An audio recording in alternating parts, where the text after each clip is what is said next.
just in. Reports of a disaster in Italy. 안녕하십니까. 이탈리아에서 들어온 지각이 폭발해 공중으로 떠오른 사건이 발생했습니다. Sta galleggiando a 300 metri da terra. Radionite may have been involved. Kingdom, whose Radionite power program accounts for more than 3/4 of the world's energy production, have denied any connection to this disaster. Anyone with information on the two unidentified radiants spotted at the scene is being asked to come forward.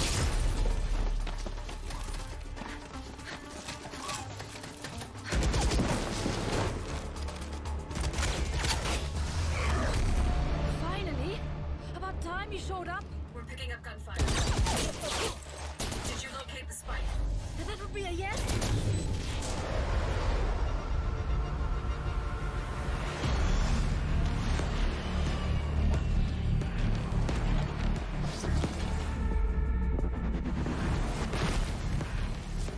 Stay close. Weapons ready. I was born ready.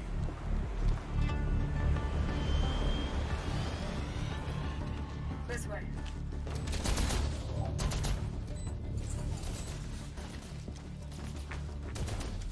Hey, take a look. It's stealing radionite from the environment. How do we stop it? I'm on it. You'll need a radicore to power the heat signal. I got this. Phoenix, wait!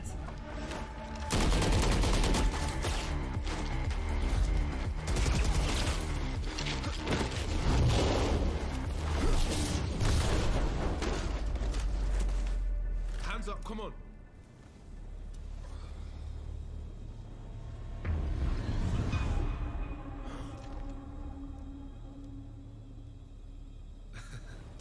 You should see your face.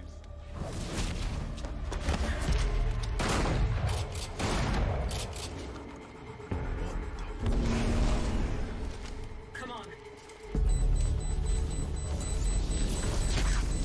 Did you find a power source? Here. Let's go, let's go. Verdammt! Not enough power! It needs to be superheated. Give that here.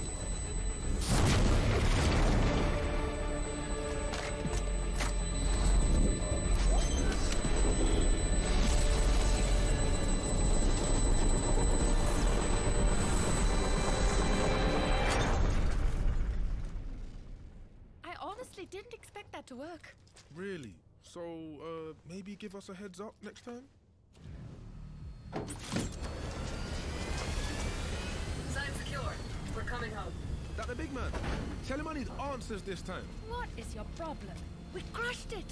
Phoenix got a look in the mirror. How come they look like us? And what do they want our radiant out for? I'll talk to Brimstone. It's time we filled you in.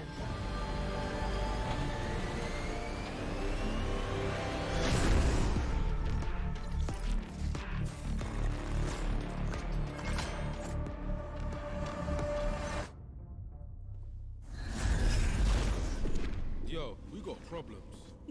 We? You're the one that screwed up. You serious? You had it easy, Jet. You know they're bringing whole teams now, right? And so will we.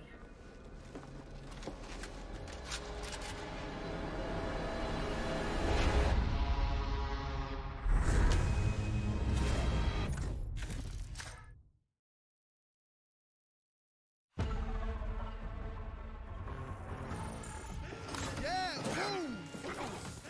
You line them up, I burn them down. Really, I could do this all day. Congratulations. You were undefeated at target practice. Oh, target practice? KO, are you shading the king? You're not the king. You have the same score as the rest of us. How about a game where the bot shoots back? I'll bring the fire in any game you want. Please, be my guest. Okay, any other game?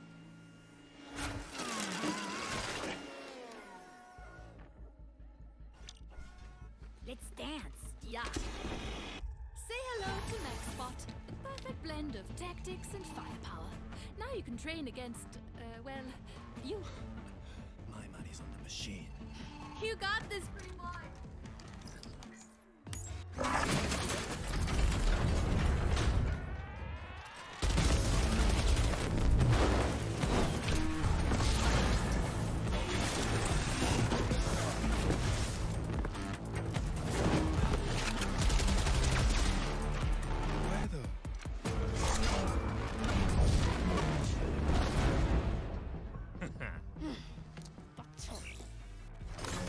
Lucky for you, I buy these by the dozen. Out of my way, Your Majesty. Somebody call the doctor. Seen double off the shoulder in monster. Teacher, I'm in trouble. Nobody got medicine. No, I'm not a cure. So I'll keep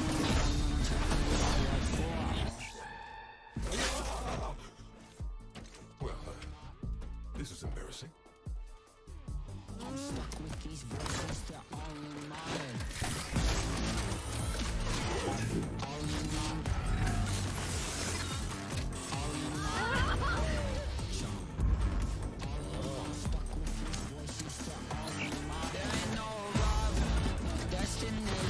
nothing's gonna free me from my imagination. It's gonna liberate me from my sense of broken. Oh, he makes me so proud. He makes me so rich. Oh, I should have picked this game. Winning requires sacrifice. Not really your style. Hey fam, let's go again. That bot owes me a code.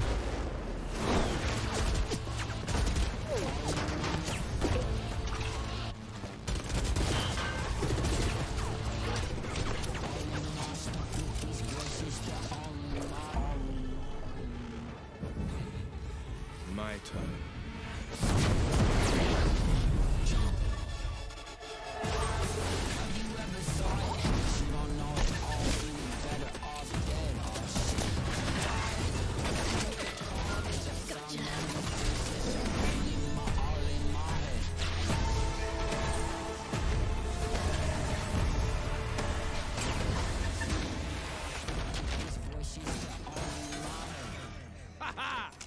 Team Forge, baby! What the? All right. Playtime's over. Ready up! Team Forge? Really? What? Fire and steel. Come on. Hey, wait. Ooh. You're quick. How about Firewire?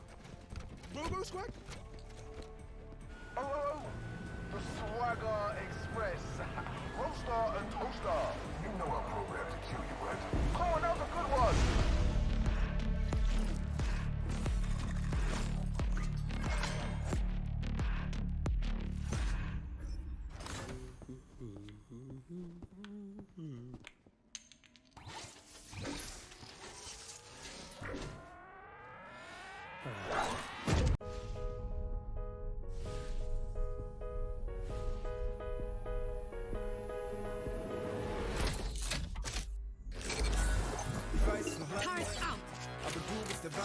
Turret out. Alley-oop.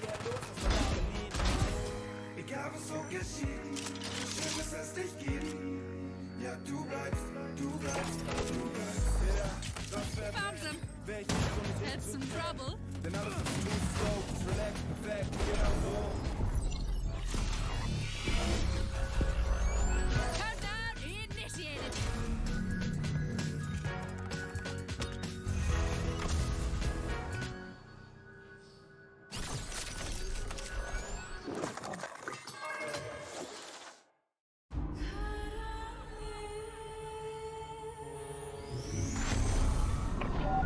Cipher to all stations. I have a signal. Our blackmailer is headed east. Leon, this is Sova. Confirm you have target visual. Yep, got him. Ground team, collapse and converge on Sector 4.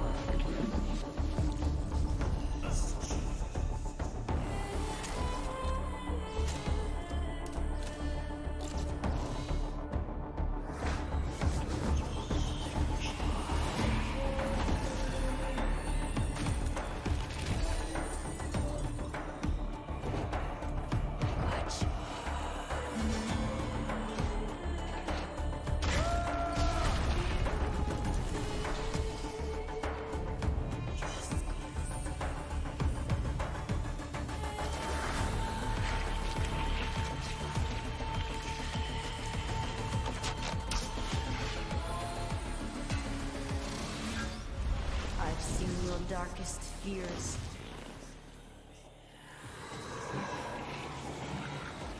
Mine would eat them alive. Covering! Chamber, it's on you!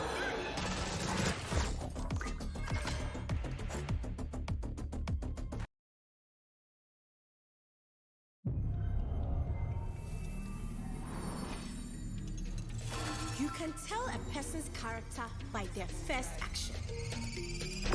Check me then, eh? It's a bullseye. Only type of light that I ever hide from is them red and blue lights. I don't sing their song. I don't. Where you at? Yeah, where you come from? Last enough. Who you wanna become? You dead. Move your body. Move a leg. Everybody here. Welcome to Gravity. One to the right, down, one to the left. Never stay still. Move again. We saw the beginning and the continuation. Now, the end. We are above them. Anything I want, baby, gonna take that. What I want, so I'm never leaving. Whole team, Better you luck could never next break life. that. Protect at all costs, yeah, like a wave cat. Relax, my friend. Time and space, they know what you think. It's a bullseye.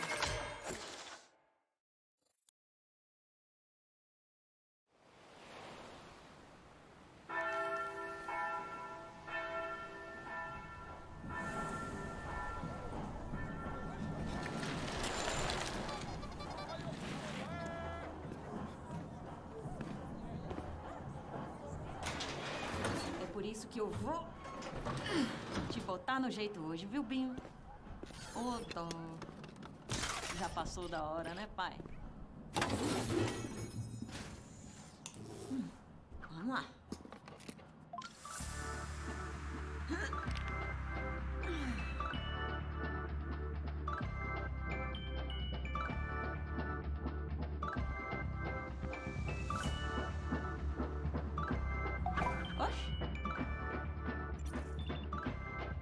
Bebe, hoje só amanhã. É hora do reggae. Porque tua rua fé. Eu vou mandando a fé pela cidade. Bonita, o toque do cachê e a força do divino. Ninguém explica, ela é bonita.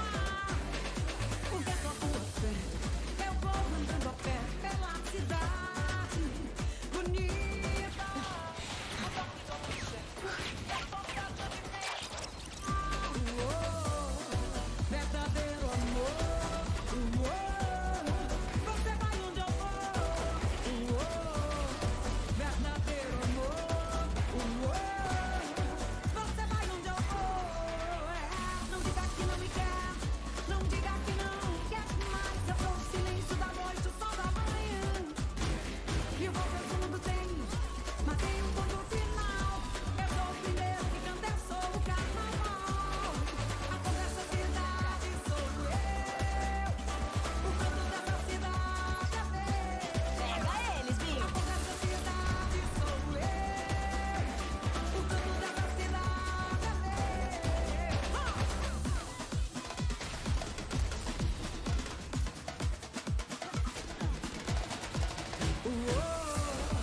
Verdadeiro amor, você vai onde eu vou. Verdadeiro amor, você vai onde eu vou. A cor dessa cidade sou eu. O canto dessa cidade é meu. A cor dessa cidade sou eu. O canto dessa cidade é meu.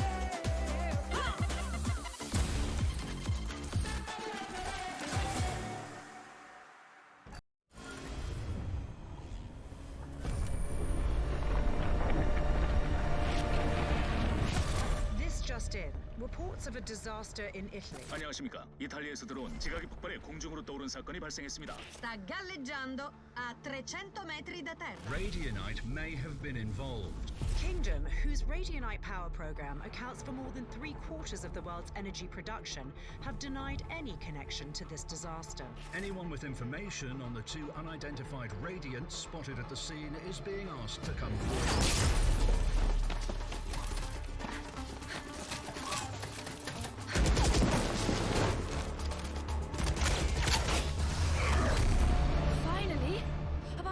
showed up? We're picking up gunfire. Did you locate the spike? That would be a yes?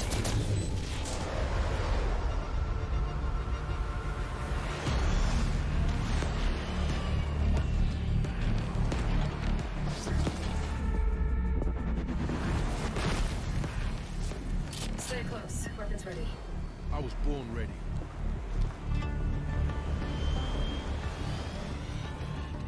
This way.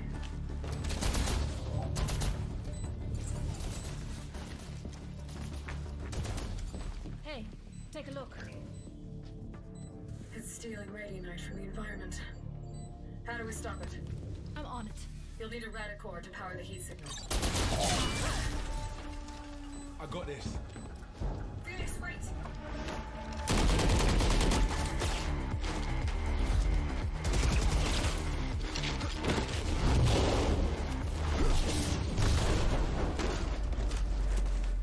Hands up, come on.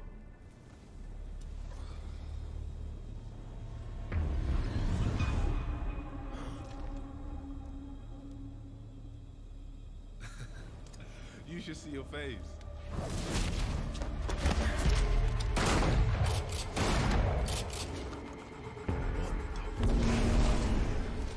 Come on. Did you find a power source? Here. Let's go, let's go. But not enough power. It needs to be superheated. Get that hit.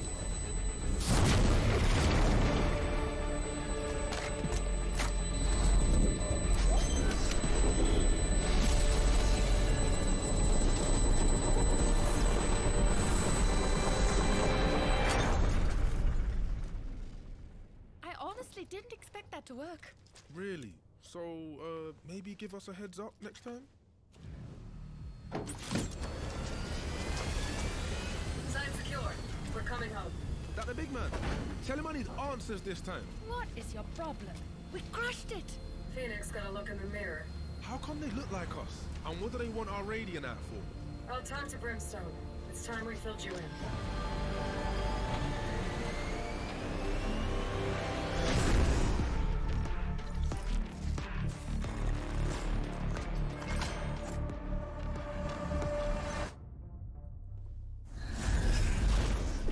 Yo, we got problems. We? You're the one that screwed up. You serious? You had it easy, Jet. You know they're bringing whole teams now, right? And so will we.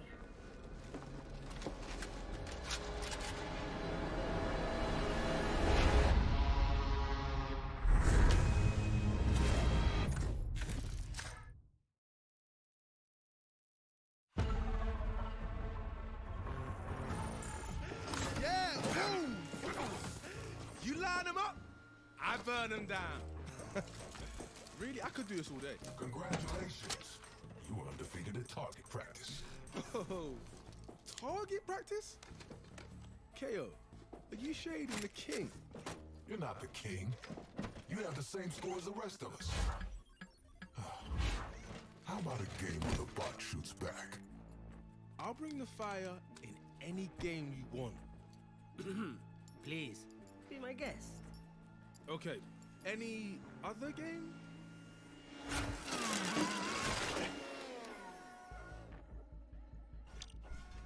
Let's dance. Yeah. Say hello to MaxBot. The perfect blend of tactics and firepower.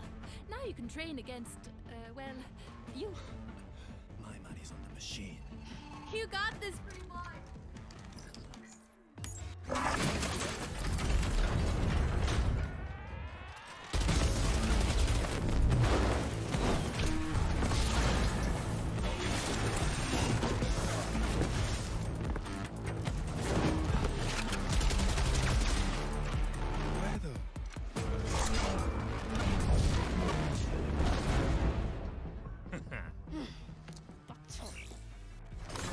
Lucky for you, I buy these by the dozen. Out of my way, Your Majesty. Somebody call the doctor. Machine double off the shoulder. Mars, teacher on the sucker. Nobody got medicine. No, I'm not a cure. So I'll keep it.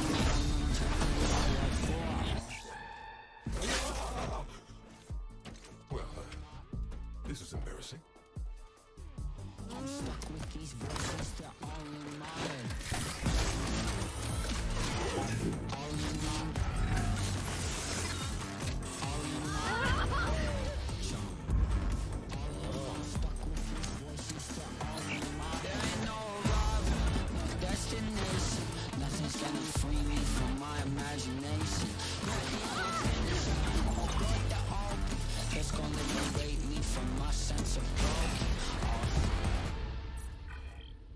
Oh, he makes me so proud.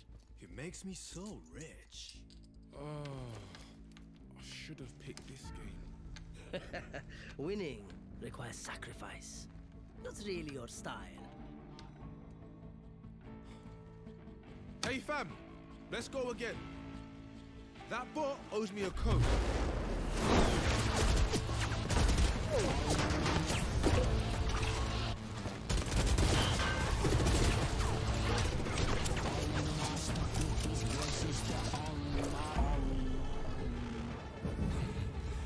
My turn.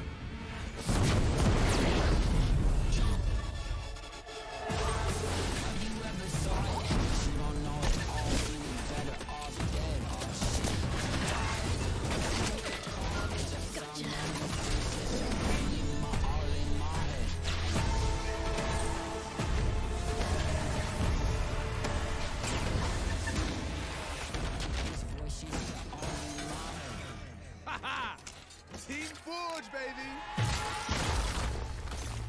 What the? All right. Playtime's over. Ready up! Team Forge? Really? What? Fire and steel. Come on. Hey, wait. Ooh. You're quick. How about Firewire? Robo Squad? Oh, the Swagger Express. Roaster and Toaster. You know I'm programmed to kill you, right? Come on, that was a good one.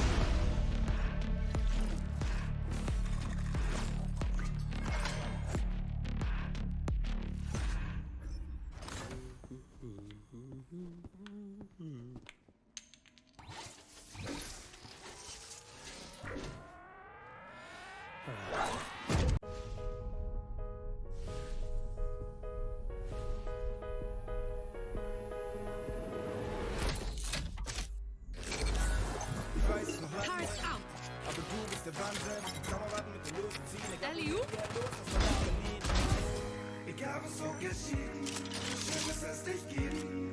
Ja, du bleibst. Ja, das wär Found them. Had some trouble. Denn alles ist smooth, slow, relaxed, perfekt, genau so. Countdown initiated.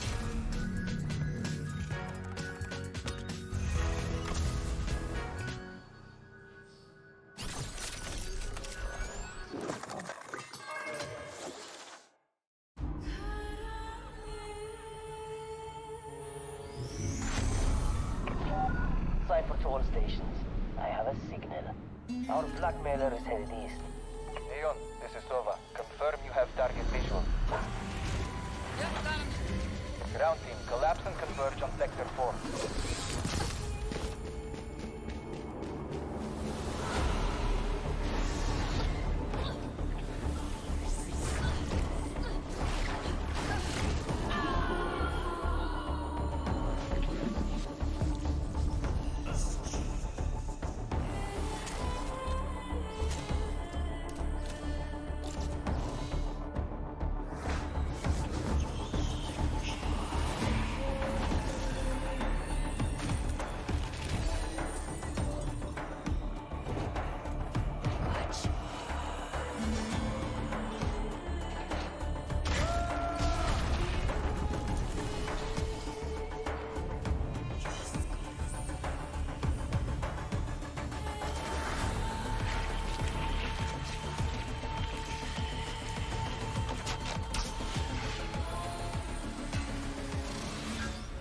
I've seen your darkest fears.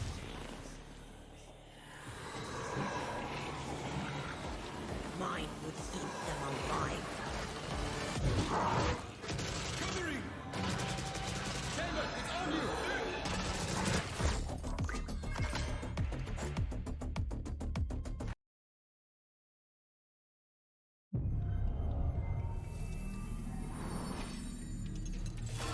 can tell a person's character by their first action.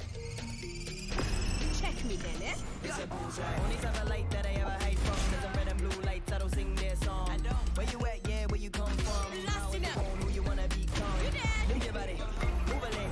Everybody here. Welcome to gravity. One to the right, down, one to the left. Never stay still. Move again. We saw the beginning and the continuation. Now, the end. We are above them. Anything I want, baby, gonna take that. I'm what I want, so I'm never leaving. Whole team Better with me, luck you could never next break life. that. Protect at all costs, yeah, like a wave cat. Relax, my friend. Time and space, they know what you think. It's a bullseye.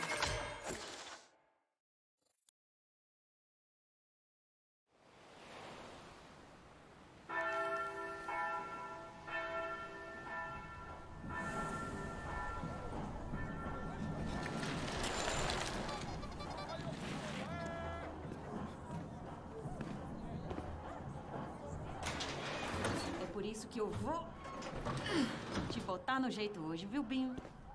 Ô, dó. Já passou da hora, né, pai?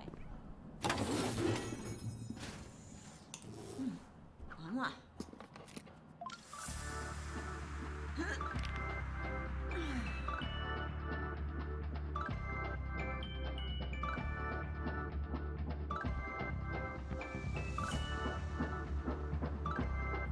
Oxe.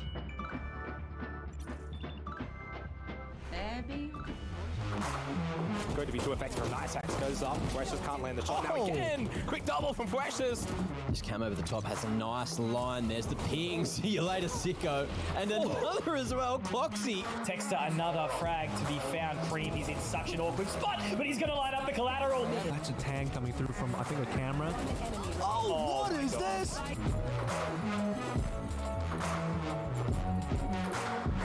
Ladies and gentlemen, hello and welcome to what will be the final day of Stage 2 groups here for VOT. My name is Conky, back with Komodo, mate. I think it's our first Valorant cast of the year, buddy. How you doing?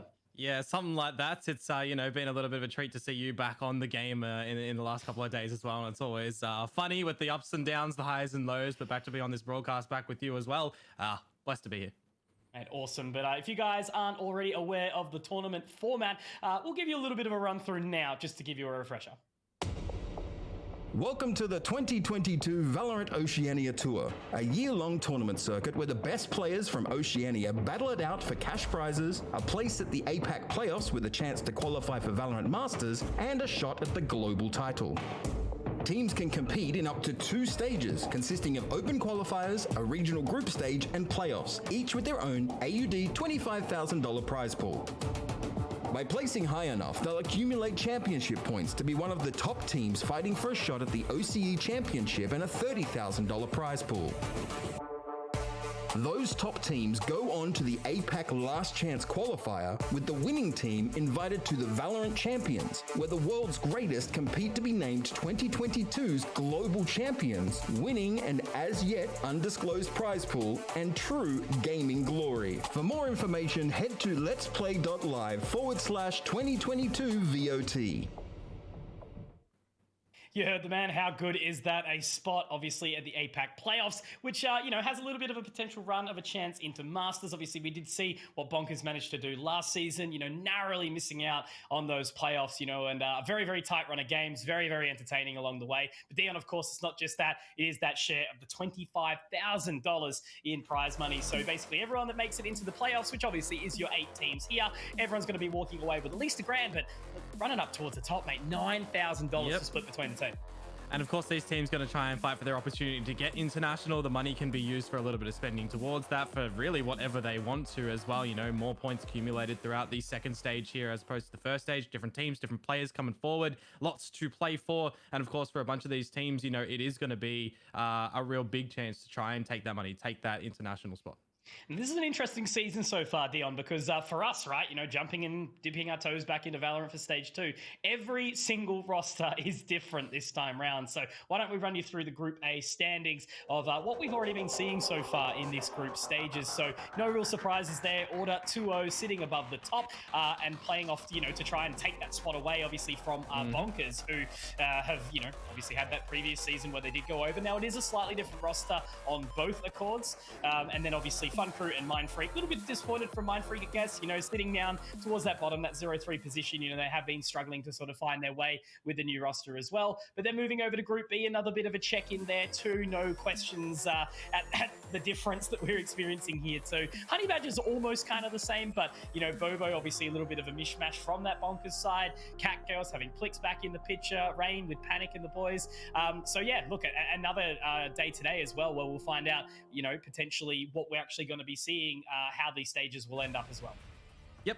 Very good. I'll just let you run away with all the roster talks there in that one. A little bit that I wanted to. Yeah, exactly. But of course, who are we going to be seeing in toward it today, and a little bit of a deep dive in towards those brackets, those groups as well. So from what you guys just saw over in Group A, that is going to be the first match here between Bonkers and Order. Both teams essentially they are fighting for that #1 seed spot coming out of it to go 3-0. One of the teams will be 3-0, one will be 2-1. But on the flip side here, Mitch, Bobo are fighting to get that top spot because in their group, Cat Girls have already dropped a map. So if they can, win this series, dropped a series.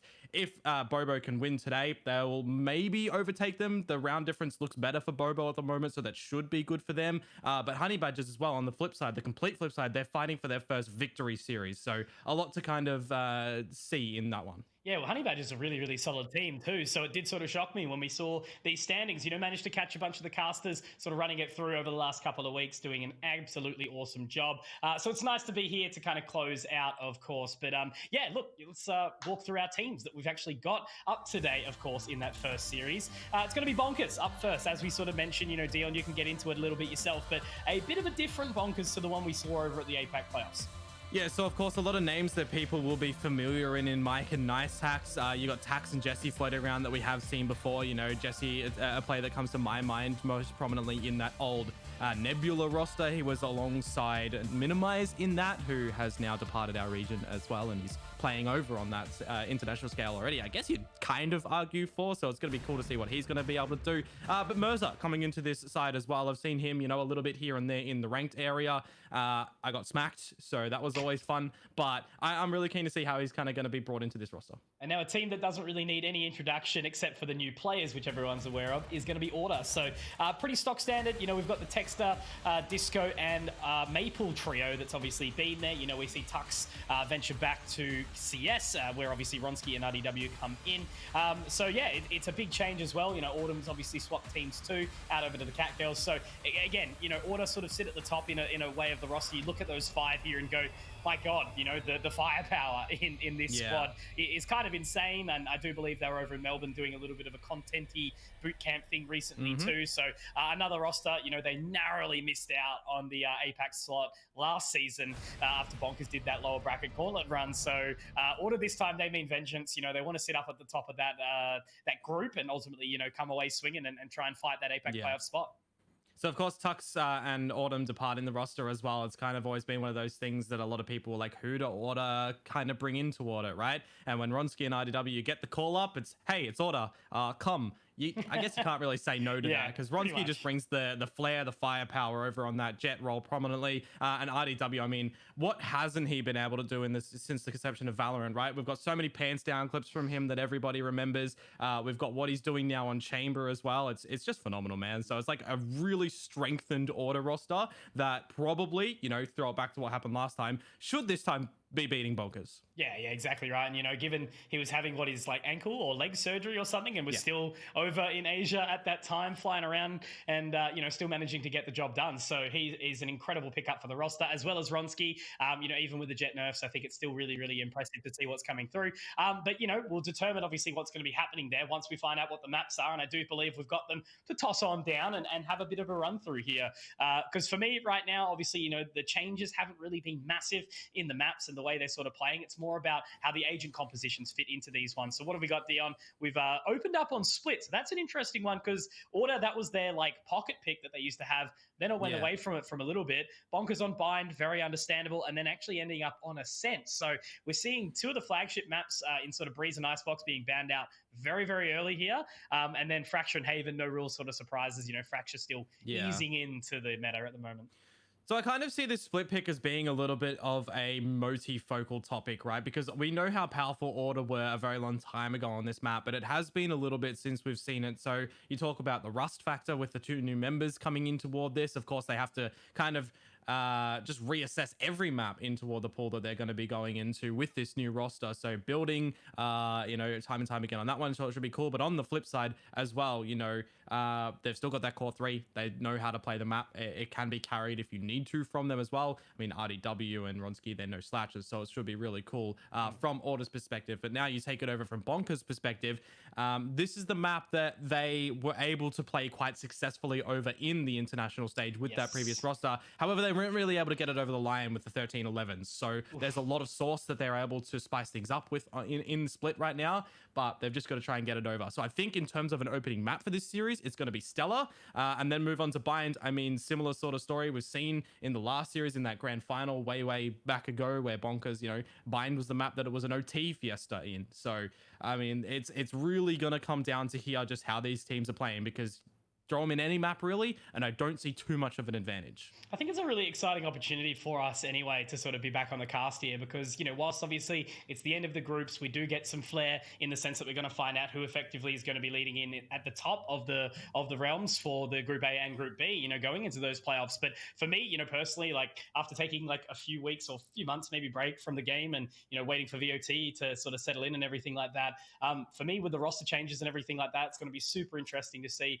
what roles are going to be picked up, how everyone slots in correctly, because to me it was like last season, right? We had incredibly strong rosters in Bonkers and obviously Order, and then to have the shake-up so massive, it sort of took a lot of people back, I guess you could say. And, you know, again, with people coming and going and completely changing roles on their rosters, it leaves a lot of kind of like story building to happen again, because, you know, massively important thing, obviously when our players and teams are going over to the APAC region to, you know, show off our region, Bonkers did a fantastic job, I think, of sort of building a narrative and getting some eyes on us. We need to be seeing that again, and obviously Order narrowly missing out. You know, they built another roster to try and win that slot. They've got a lot to prove here and now. Now, Mitch, we've got the players' cams coming up right now, and if we're not seeing consistency in the server from Order today, I'm going to chalk it up to the fact that they're not all wearing the jerseys. They always do pretty good, though, I've got to admit. You know, they've got the bright purple that always is nice to see repped, and then we've got the old classic nice hacks under the desk cam as well from the side. It is always adding that extra element to have most of the boys up onto the cams and getting us all along. And yeah, look, ultimately, you know, it's a perfect time for some really hot competition. I think there's so much to prove.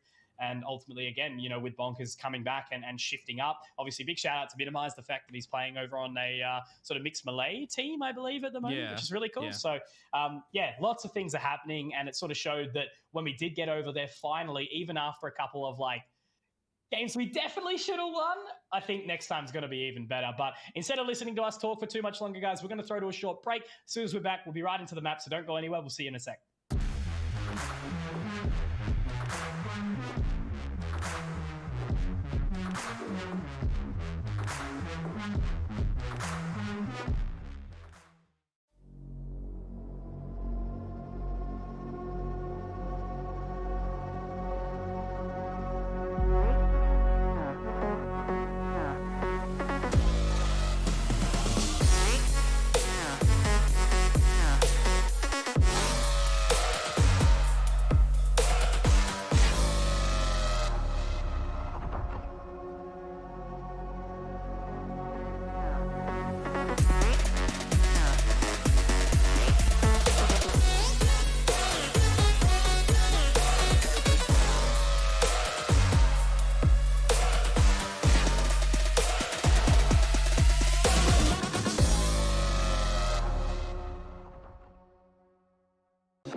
in. Reports of a disaster in Italy. 안녕하십니까. 이탈리아에서 들어온 지각이 폭발해 공중으로 떠오른 사건이 발생했습니다. Sta galleggiando a 300 metri da terra. Radianite may have been involved.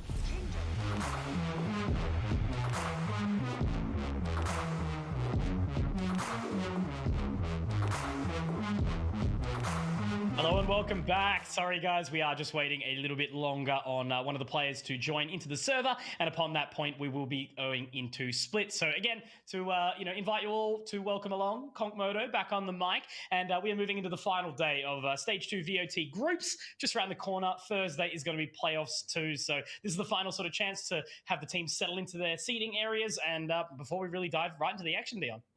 Yeah, no, that's exactly it. And of course, if you are kind of sussing up your opponents and everything for the teams out there, today's the day to kind of see new maps and new strengths and weaknesses for these teams as well. Because, you just look at this first series immediately. We're pointing out the split hasn't been played for a very long time. So there's some extra little demo review that a lot of teams out there are going to be able to do coming in to the elimination bracket stage of that next bit as well in that fight to try and get on that international stage. Yeah, no, exactly right. The international stage is what we've kind of all had our eyes on this year, I guess you could say. Like, after having Bonkers go over there, upsetting order like crazy, I still can't get my head around. I believe it was me and Avril that ran that grand final in, and to have it be, I believe it was Panic's team taken down 2-0 in the upper bracket, that's right, and then go all the way through the lower bracket where they don't even believe dropping an entire map at all the way through. So for order to fall at the finish line 0-3 was like, whoa, that really sort of took a lot of people back, I can assume. So now order, I guess you could call them new and improved to a degree with RDW and obviously Ronsky coming into the roster.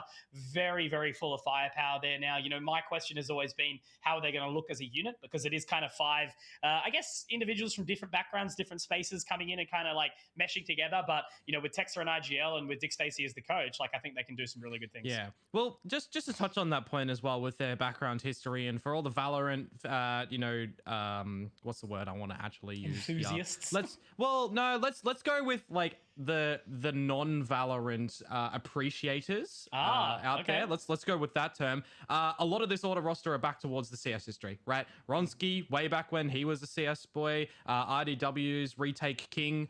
You got Texter and Dick Stacey as well. So it's like there's a lot of Counter-Strike history in this team in terms of core team dynamic. And that is, of course, is going to carry over. But not just that, Mitch, right? This game has been out for a couple of months and years now. These guys are fully enveloped into all this game. Ronsky and IDW, they're no strangers to team play. And I think that's one thing that's really helping coming into this as well. Yeah, well, Disco used to torment me back in the day as well in those pugs back in the day. And, Maple doing the same as well, Perth boy. So played a couple of lands against him as well. But yeah, look, again, across the board, super strong, super experienced. Texas, obviously, even with Tux departing, he's made the decision to continue forward. So I think that's a really exciting thing. He's found his niche. He's comfortable in his position. So a really, really solid roster. But, let's not give them too much, obviously, because at the end of the day, they're testing up against Bonkers, who are, sitting on that 2-0 spot as well in Group A, which I think is quite a big statement because realistically, like, it is a massive change. Obviously, with Jesse, Tax, and Mirza being in this position that they're in right now, they've kind of slotted in really, really nice. I think Mike's been doing big things. Nice Axe is pretty much like one of the only real original Bonkers members at this point, right? If you're thinking that way, yeah, I think it's about that. So I think a lot of people have to remember as well, if you're from outside our OCE region, the OCE shuffle that happens every now and again in a lot of games, it happens like even more in Valorant so far from its history. So there's a lot of shuffles and there's a lot of changes, which I'm hoping that the circuit and everything moving forward does allow for more teams to kind of stick together and ride that wave to just really push themselves together. I keep using Order as this kind of example. They were a team that weren't really feeling good in the very beginning, right? And then instead of changing players, they changed roles. So there's always opportunities for teams to take that step first before giving the old boot to someone. It is definitely the biggest dynamic in this game because I think the thing that we always end up reverting to is that any agent can use a gun, right? Like it doesn't have to be hard defined or anything like that. Obviously, the utility that kind of supports the agent, that's what allows you to kind of, determine how the game's going to be played and that kind of thing. But I think, yeah, definitely it's an interesting thing for everyone to try a whole bunch of different things. I can see like, players like Noz, obviously, like over on Bobo, he's been tested to almost play every single agent in every single role. I think Plix from Catgirls obviously had some time over in NA under Sonics. Similar story, right? Yeah, I think he's the one in the world that is nearly like 1 or 2 agents off playing every single from memory or something like that. But I mean, look, when you've got your toes dipped in every single pool, you're not going to be able to completely focus on one agent, right? Correct. So Swiss Army knife, but who do you main? And I think coming into this as well, the strengths of this game are really starting to, with the new agents, peer into a lot more agent changes and a lot of different compositions, which is kind of cool. Yeah, exactly right. Just to give everyone an update again, to let you all know why we're just rambling on about garbage that happens in me and Komodo's head. We're just waiting on Mike, so hopefully he won't be too far away. I believe he was in, and then he was out, and then his PC disconnected or something. Well, it's blue screened apparently. It is going to happen. We are going to get there. It's just the classic sort of thing. This time though, it's not someone forgetting to update the client, because I did that this morning, guys. Remember that? All right. I was ready for it. So yeah, hopefully not too far away, and appreciate all your guys' patience. He was ready, but I did DM him. Yeah, look, I did. If it wasn't for this guy, I would be buggered. That's all I can say. And I always point, this way. You point the wrong way. Yeah. We did our first LAN cast the other day. That was pretty cool. Yeah, that was fun. Finally, after like 3 years or something. I do believe as well, we are getting the super subbing Kalth on the side, just in case we might need him. But again, we're just waiting to see if Mike's going to be able to get in. But yeah, kind of moving on toward this, Mitch. Is there a clear favorite that you have in this series? Yeah, look, it should be Order, and I think the exciting thing for me, again, is the sense that I haven't seen this new Order roster actually play. Like, obviously they have, but for me personally, I haven't been able to sit down and have the time to watch it. So knowing the players all individually and all how they sort of go and how sharp they can be, but also having seen the previous roster kind of fall apart from time to time, I do think they are still the favorite, I guess you could arguably say, but I don't ever want to count out Bonkers, because, people were doing that, a lot of doubters last season, and they were the ones that brought it all the way back. And with some similar fundamentals, some good individual prowess, I think the only thing they're sort of missing out on is obviously Minimize, but Nice Hack's carrying that over into the IGL role now. So I think it is a hard thing to sort of say. I'm going to go for Order. I'm going to potentially put it up to a 2-0. But look, ultimately, I think that's going to be hard to say until we see that first map. Split, it's an interesting one because anything can kind of happen. But look, guys, we're not going to go on for too long. As Komodo mentioned, we do have Kalth on the sidelines, trying to get Mike in the server. And as soon as we're ready to rock and roll, we'll be back, all right? So don't go too far.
accounts for more than 3/4 of the world's energy production, have denied any connection to this disaster. Anyone with information on the 2 unidentified radiants spotted at the scene is being asked to come forward.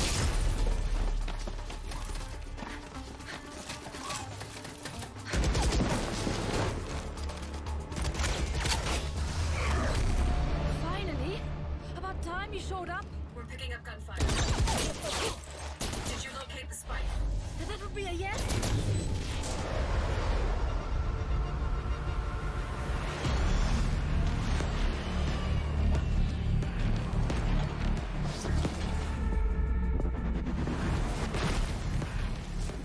Stay close. Weapons ready. I was born ready.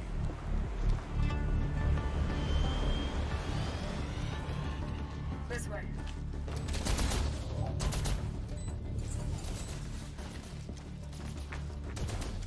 Hey, take a look. It's stealing radianite from the environment. How do we stop it? I'm on it. You'll need a radicore to power the heat signal. I got this. Phoenix, wait!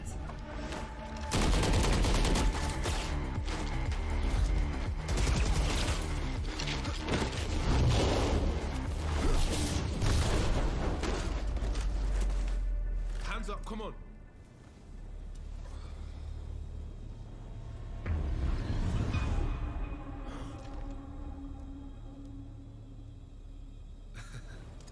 You should see your face.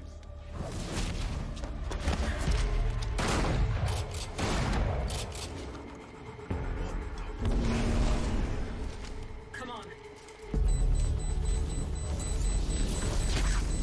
Did you find a power source? Here. Let's go, let's go. But that! Not enough power! It needs to be superheated. Get that hit.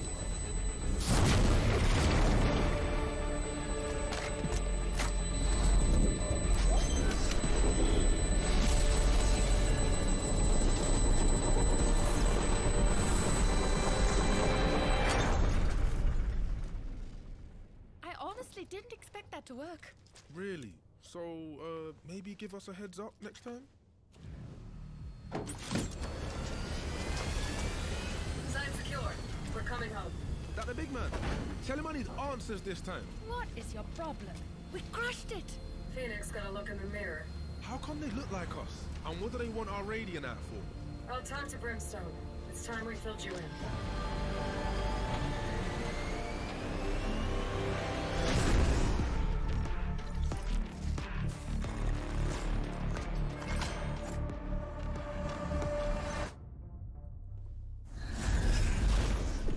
Yo, we got problems. We?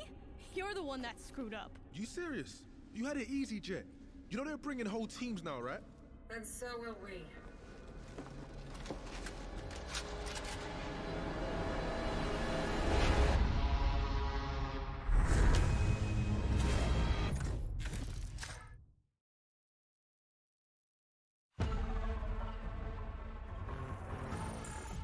Yeah, boom! You line them up, I burn them down. Really, I could do this all day. Congratulations. You were undefeated at target practice. Oh, target practice? KO, are you shading the king? You're not the king. You have the same score as the rest of us. How about a game where the bot shoots back? I'll bring the fire in any game you want. Please, be my guest. Okay, any other game?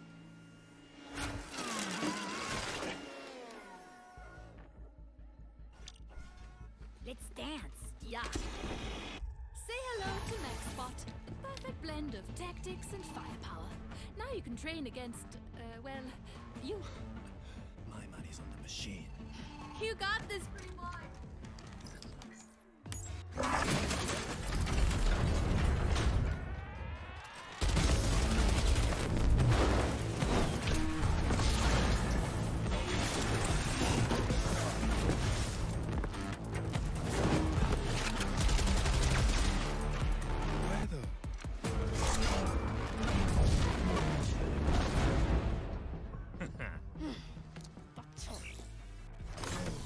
key for you. I buy these by the dozen. Out of my way, Your Majesty.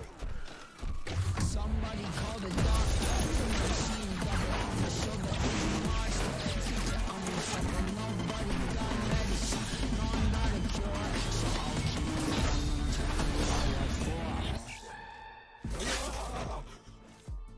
Well, this is embarrassing. I'm stuck with these voices, they're all in my head. All in my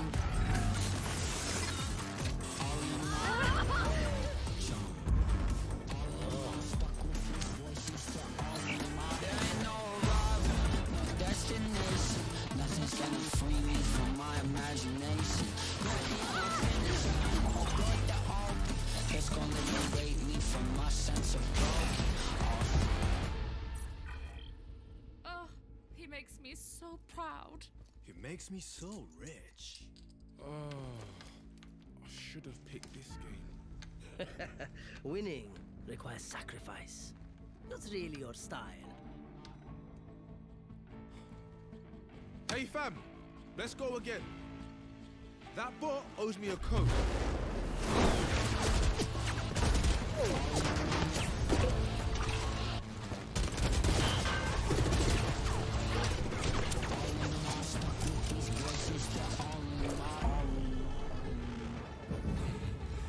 My turn.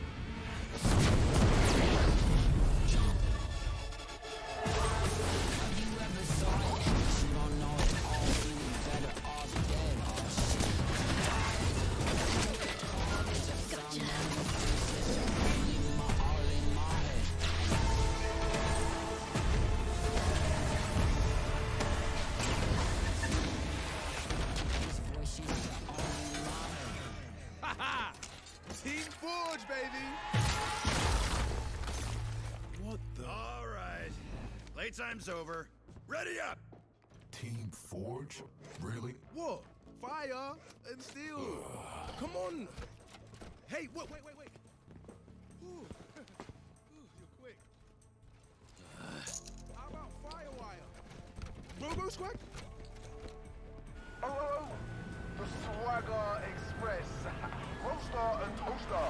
You know I'm programmed to kill you, right? Come on, that was a good one.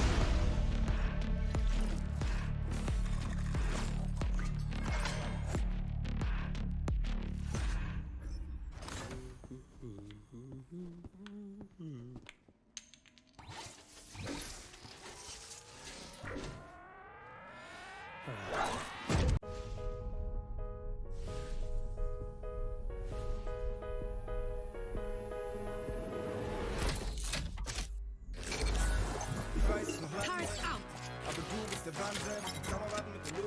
Alley-oop. Egal was so geschieht, schön, dass es dich gibt. Ja, du bleibst, ja, Found them. Had some trouble. Denn alles ist gut, so, relax, perfekt, genau so. Countdown initiated.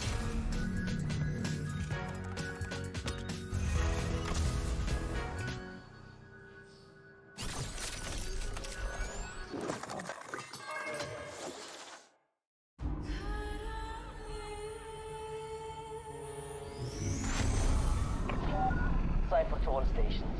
I have a signal. Our blackmailer is headed east. Aeon, this is Sova. Confirm you have target visual. Yep, got him. Ground team, collapse and converge on Sector 4.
looking at a Viper or anything like that anymore. On the side of Bonkers, however, we will be. Jesse picking up the chamber.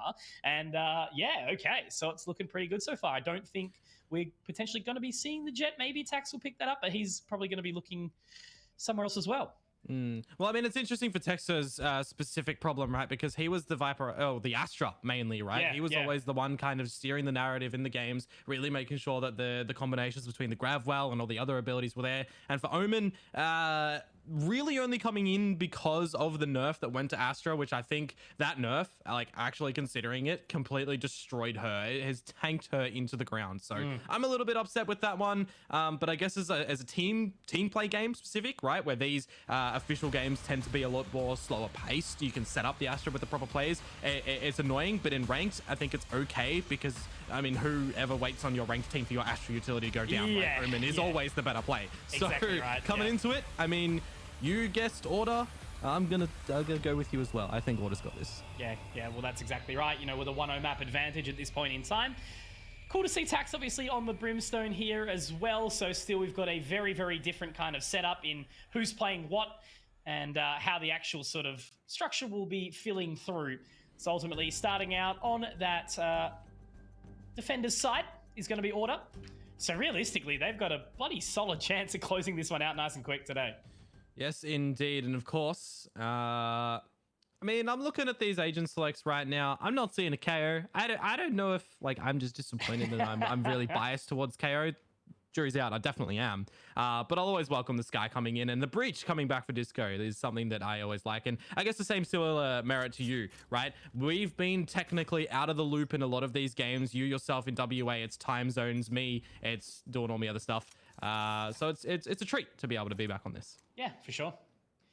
And that's why I'm very much going to allow myself to lean into the gameplay and just have it sort of tell the story. So early on, very passive start here coming out from the Bonkers side. Smoke down in short, having a bit of a clear up though now. Ronsky is playing very, very close and he might go for a little bit of a peek through here. Of course, the wall and the poison cloud will decay him down, but he's still pretty keen to go for this fight early down. Yeah, he certainly does want it, but Nice Hacks is going to be spotted out, completely obliterated, wrapping already early on, and that's just going to throw a little bit of a reset over towards Bonkers in the beginning you would expect. Still got the Trailblazer here for Mirza. Dark cover goes up, and they can start to play around it. Still, no rotations yet from Order from that B site, so for A, it's a bit weaker now for Bonkers to try and capitalize on.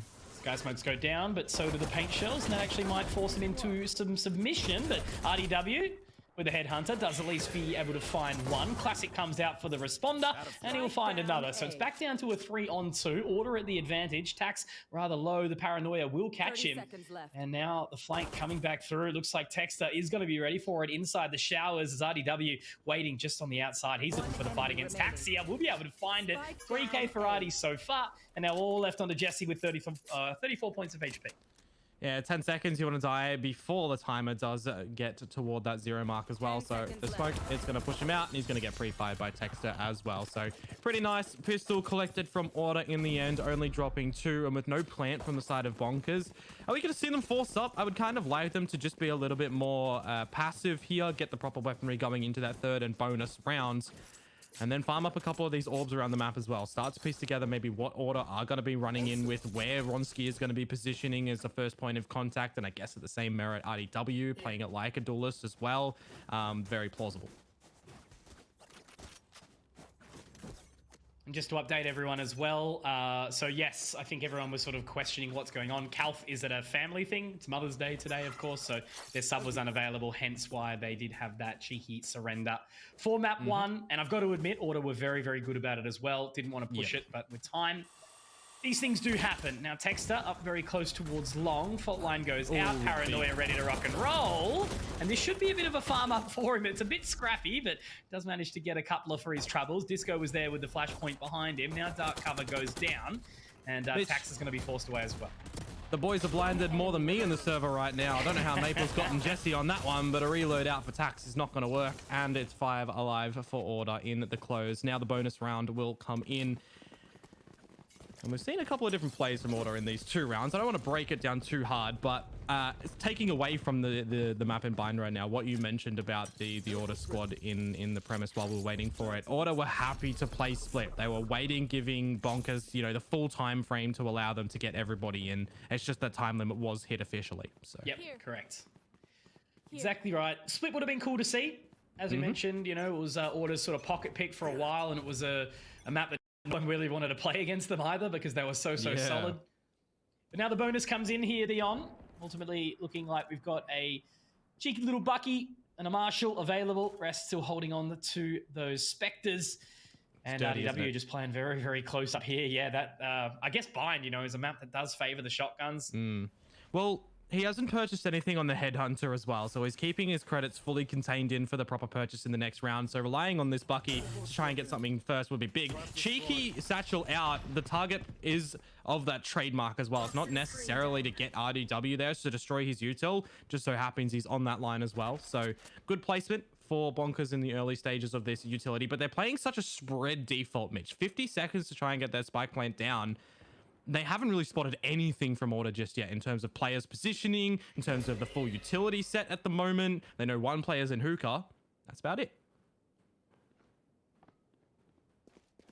40 seconds. Definitely leaving it down to the wire here. Mirza, going to get the Trailblazer out, have a bit of a hunt towards U-Haul. Does spot out Maple. Sky Smokes to go down now, looking to clear out the front. The shower's obviously clear here as well, so there will be some extra space to be fought with. RD taken down, and that's going to flood them out of U-Haul as well, so that will be the spike planted. Maple tries to press the narrative, but he will be forced off, and now it's a 3-on-5 in favor of Bonkers.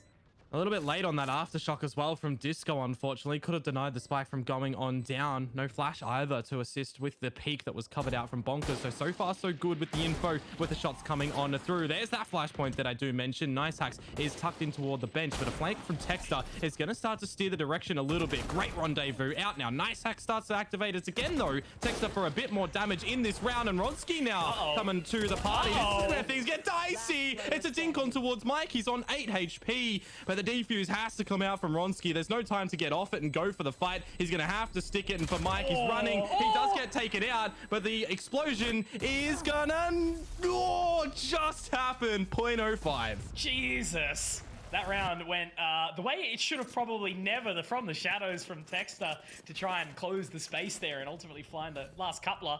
8 points of HP. So lucky to be alive there. And I guess, look, huge damage, right? For the bonus round to go that well of a way means that we do have to see a very, very big investment from the side of Bonkers all the way down. You know, it's only going to be the light shield into the round. For everyone. Yeah. What utility are they also missing in toward this one? I'm just going to quickly do a little old cycle through. Jesse is without Headhunter bullets. There's only a single flash for Mirza. Nice Hacks doesn't have a bot or satchels now after using that first one. So it's pretty dry in terms of what utility Bonkers are going to be able to capitalize upon. And already RDW pushing down long. There's a bit of info outside the fountain. If he finds the first pick and it's on towards Tax, that's no smokes. Sardi all the way down on that line. Looks like they are ready for it to a degree. Maple with the shoulder. Oh, I like that. Cruising on in, yeah. Very aggressive. Jesse, though, will get the punishment. The paint shell's not able to take him all the way down. Mike finding a good response, but there's RDW on that line earlier. However, Order, you know, dropping like flies in this round so far. Now they have the information to where the operator is. And as RDW does rotate back out of Hookah, it looks like the eyes will be set on the prize of A, and Texter is going to have a very, very large task ahead. You always got to respect that play from them as well. Information in the showers, fault line down to stun the opposition, going in with what you can, but unfortunately it just didn't quite get them. If there was a flashpoint, or even if Texter was over there with the blind of his own paranoia, maybe it goes the way of Order, but don't count them out. It's a 2 versus 4. Texter caught with utility out, however, and now things should go over towards Bonkers. So, you know, a couple of things working their way in this round, looking real plausible to equalize things up, unless RDW comes out with one of those sinister rounds that we know he's definitely capable of. 1 versus 4 operator. Misses the first shot. And it's going to be a tough little line to run here as he will ultimately fall to the hands of Nice Hacks. So it's been a good response here so far from Bonkers. Looking good. 2 to Force obviously is available for RDW into the next round if he does so choose. But it'll just determine what the money sort of looks like overall. So it might be a bit of a play around with it, a bit of a half buy, maybe some light shield purchased in and a couple of sheriffs it will be. And it will be the investment into the tour de force as well. So far, here's some aggression potentially on the line here from Artie. But yeah, look, I've got to admit, I'm liking this response that we've seen so far from Bonkers. You know, they played it relatively patiently. Order have tried to get quite far forward, and they've been punished a couple of times in a row now as RDW takes the steps forward. It's a massive lean over toward the A side for Order at the moment as well. You can just see that it's patience at the moment from Jesse as the B side's cleared out. There's a lot that is on Texter's shoulders here. He's going to throw a dark cover over towards these boys at A for them to start to get the information known. First pick goes over towards IDW, but the hit towards B. Does Texter choose to take the fight early or just wait and play the numbers? He is currently smoked out. TP's hurt and he's only with the sheriff, so it's going to be a bit of a fiesta around this B site. Yeah, all the audios come through, so at least the rotation can start to filter out. Looks like a couple of members still holding on towards A as well. So it's not just going to be the full flood into the teleporters. Now Niceax repositioning. Great shot onto Maple. Artie's still a little while away now, looking to jump into spawn. Texas actually teleported all the way out onto the site. Will be taken low. Fault line does come through, but ultimately there's another shot going the way of RDW. So at least keeping them honest here. Aftershock goes out as Ronsky going to close the gap too. Mike does get spotted. Tailwind, there we go. Holding a little bit further. One enemy remaining. Nice shots to come out for that fade away. However, Mitch, that's the round done and dusted. Bonkers will be taking the lead out of this one. And some damage for Artie, a couple of kills. Maybe another survive with the operator in toward the next round would be well placed. He's going to potentially even look for an ace. Yeah, some really good damage. Old Mate's completely on the other side of the map there for Mike. Bonkers do take the lead, as we've said, and they've got 4 ultimates that they can rely upon to try and best out Order in their next purchase. So if they can capitalize on them quite nicely, it would be, you know, well, nice, really.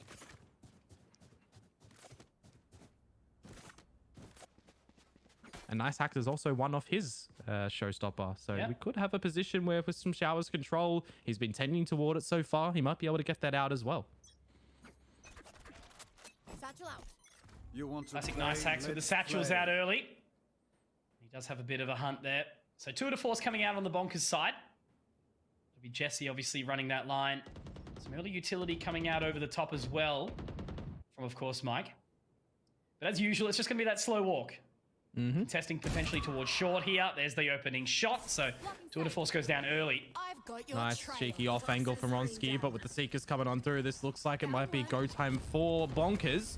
Still got that orbital strike as well that they can throw on down on a Viper's Pit to secure the spike when it does get planted. But the patience from them, they don't exactly know how many Order members are over here. The Seeker's going a bit deep, and I think he might have just spotted out the arm for Maple to find that one, but not expecting the showers control at the moment. 3 versus 3. Spike is still looking to be planted at the A side as the pick comes on out. Ronsky gets aggressive and peeks in toward it. He finds one and a reload. The sidearm's out. Mitch, he gets a dink out with the right click, but it's still this 2 versus 2. Texter is now here with his teammate in Disco, holding each other's hands. They've been spotted on through. Mike needs to hold up this pit for the plant to go down, but are they just going to send it over towards B? They are indeed. A wise choice. Play the 2 versus 1. Don't give an opportunity to Disco. And it's such a tough one now from Disco, you know, all the way around. He's already low HP as well. Sky Smokes, Orbital Strike available.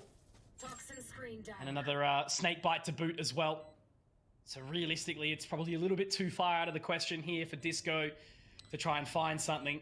Well, I mean, there is an opportunity for him to find 2 isolated 1 versus 1s at the moment. If he can just sleuth by the elbow position and find Tax in towards Garden, he might be able to do it, but on toward the tap of the defuse. He's holding it. Just gamble it, mate.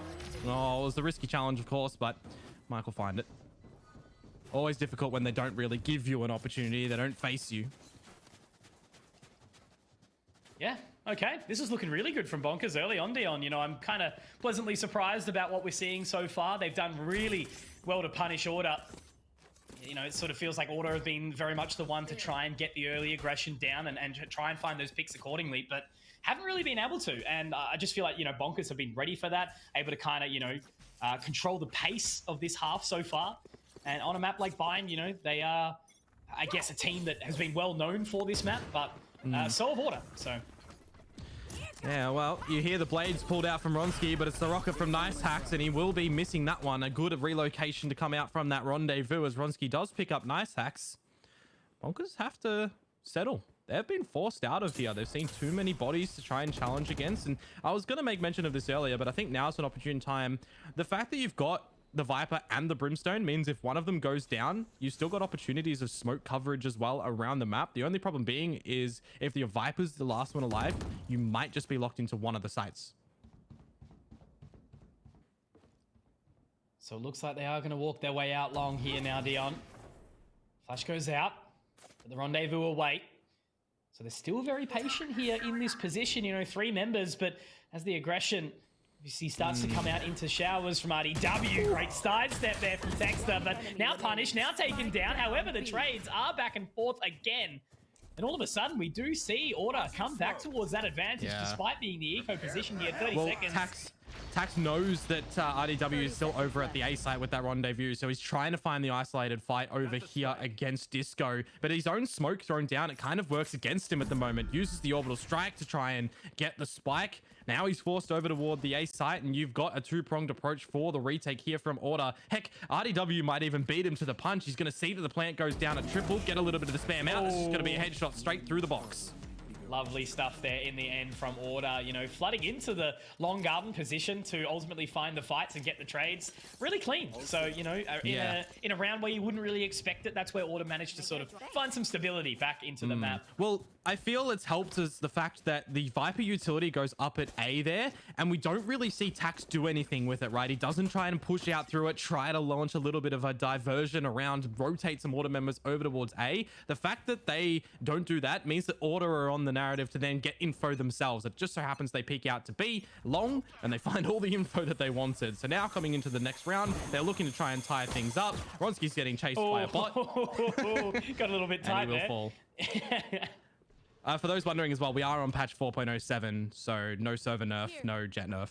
Yep, not as of yet. It's all still stable.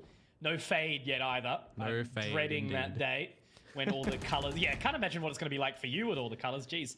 There's a lot of tracking and tracing that I need to do. Likewise of Texter right now, as he's found the first opener in this round. Mers is going to fall back, and ambitious pick onto that orb for Jesse. And as he gets taken down, it's all too easy for Order to find the frags that they need. Tax in a 1 versus 4. And that's really it. Tax in a 1 versus 4. How do you navigate this one? Way scrappy around. It just came out then on the side of Bonkers. You know, the distance was a little bit too far between the players, weren't able to get the trades. Well, and even just then from Texter, as well. Even Texter, he's just fake Shroud stepped into the TP. So Tax might have an idea, might have a thought, might have a think that there is someone in the teleporter. Don't think he heard the Shroud step fake. I mean, 1 versus 4, I think you just overlook it anyway. I'm just happy to see Omen back in, really. You know, it's such a change as it was out of the play for so long. And obviously, with all the changes to the Astra, you know, Brimstone a little bit more of a resurgence, which is also good. But you know, that's going to be something that we're going to get used to over the years of casting this game. I think, right? Like, just like the same with League, it's just always changing items. You know, making champs OP or. Well, what was, I think it was 40 or 50 or something, the magic number that the Riot devs said that they want to bring in towards agents. Yeah, it'll be something like that, and then they'll do agent pick I really like that. Like, personally, I like that. Yeah. A lot of people have objections, right? you know, and I'm never going to negate their objections, but personally, right? Yeah, I like a game like this, it has to be different. You know, it can no longer be the same. So I think that's a perfect opportunity for it to kind of meet that mark. This is aggressive, though, from Maple. Mitch grabs the orb, Boombot out for some information. It's an eco coming through for the side of Bonkers here, or with the Sheriff. So, elevated line from Ronski. He's going to start off the party with that one. And Order is still looking to get a little bit of the showers control, too. Yeah, straight back in. Space was given, but obviously Ronski back on that line. It's a tight one, too. Yeah, it's another one of these 4-to-1 positions from Order. 4 at that A site, 1 at the B site. You almost just play a little bit of retake as RDW can rendezvous back toward the elbow. Tex is going to start to meander over toward the B site, but just with an assistive dark cover. So there's no pressure in this round for Order.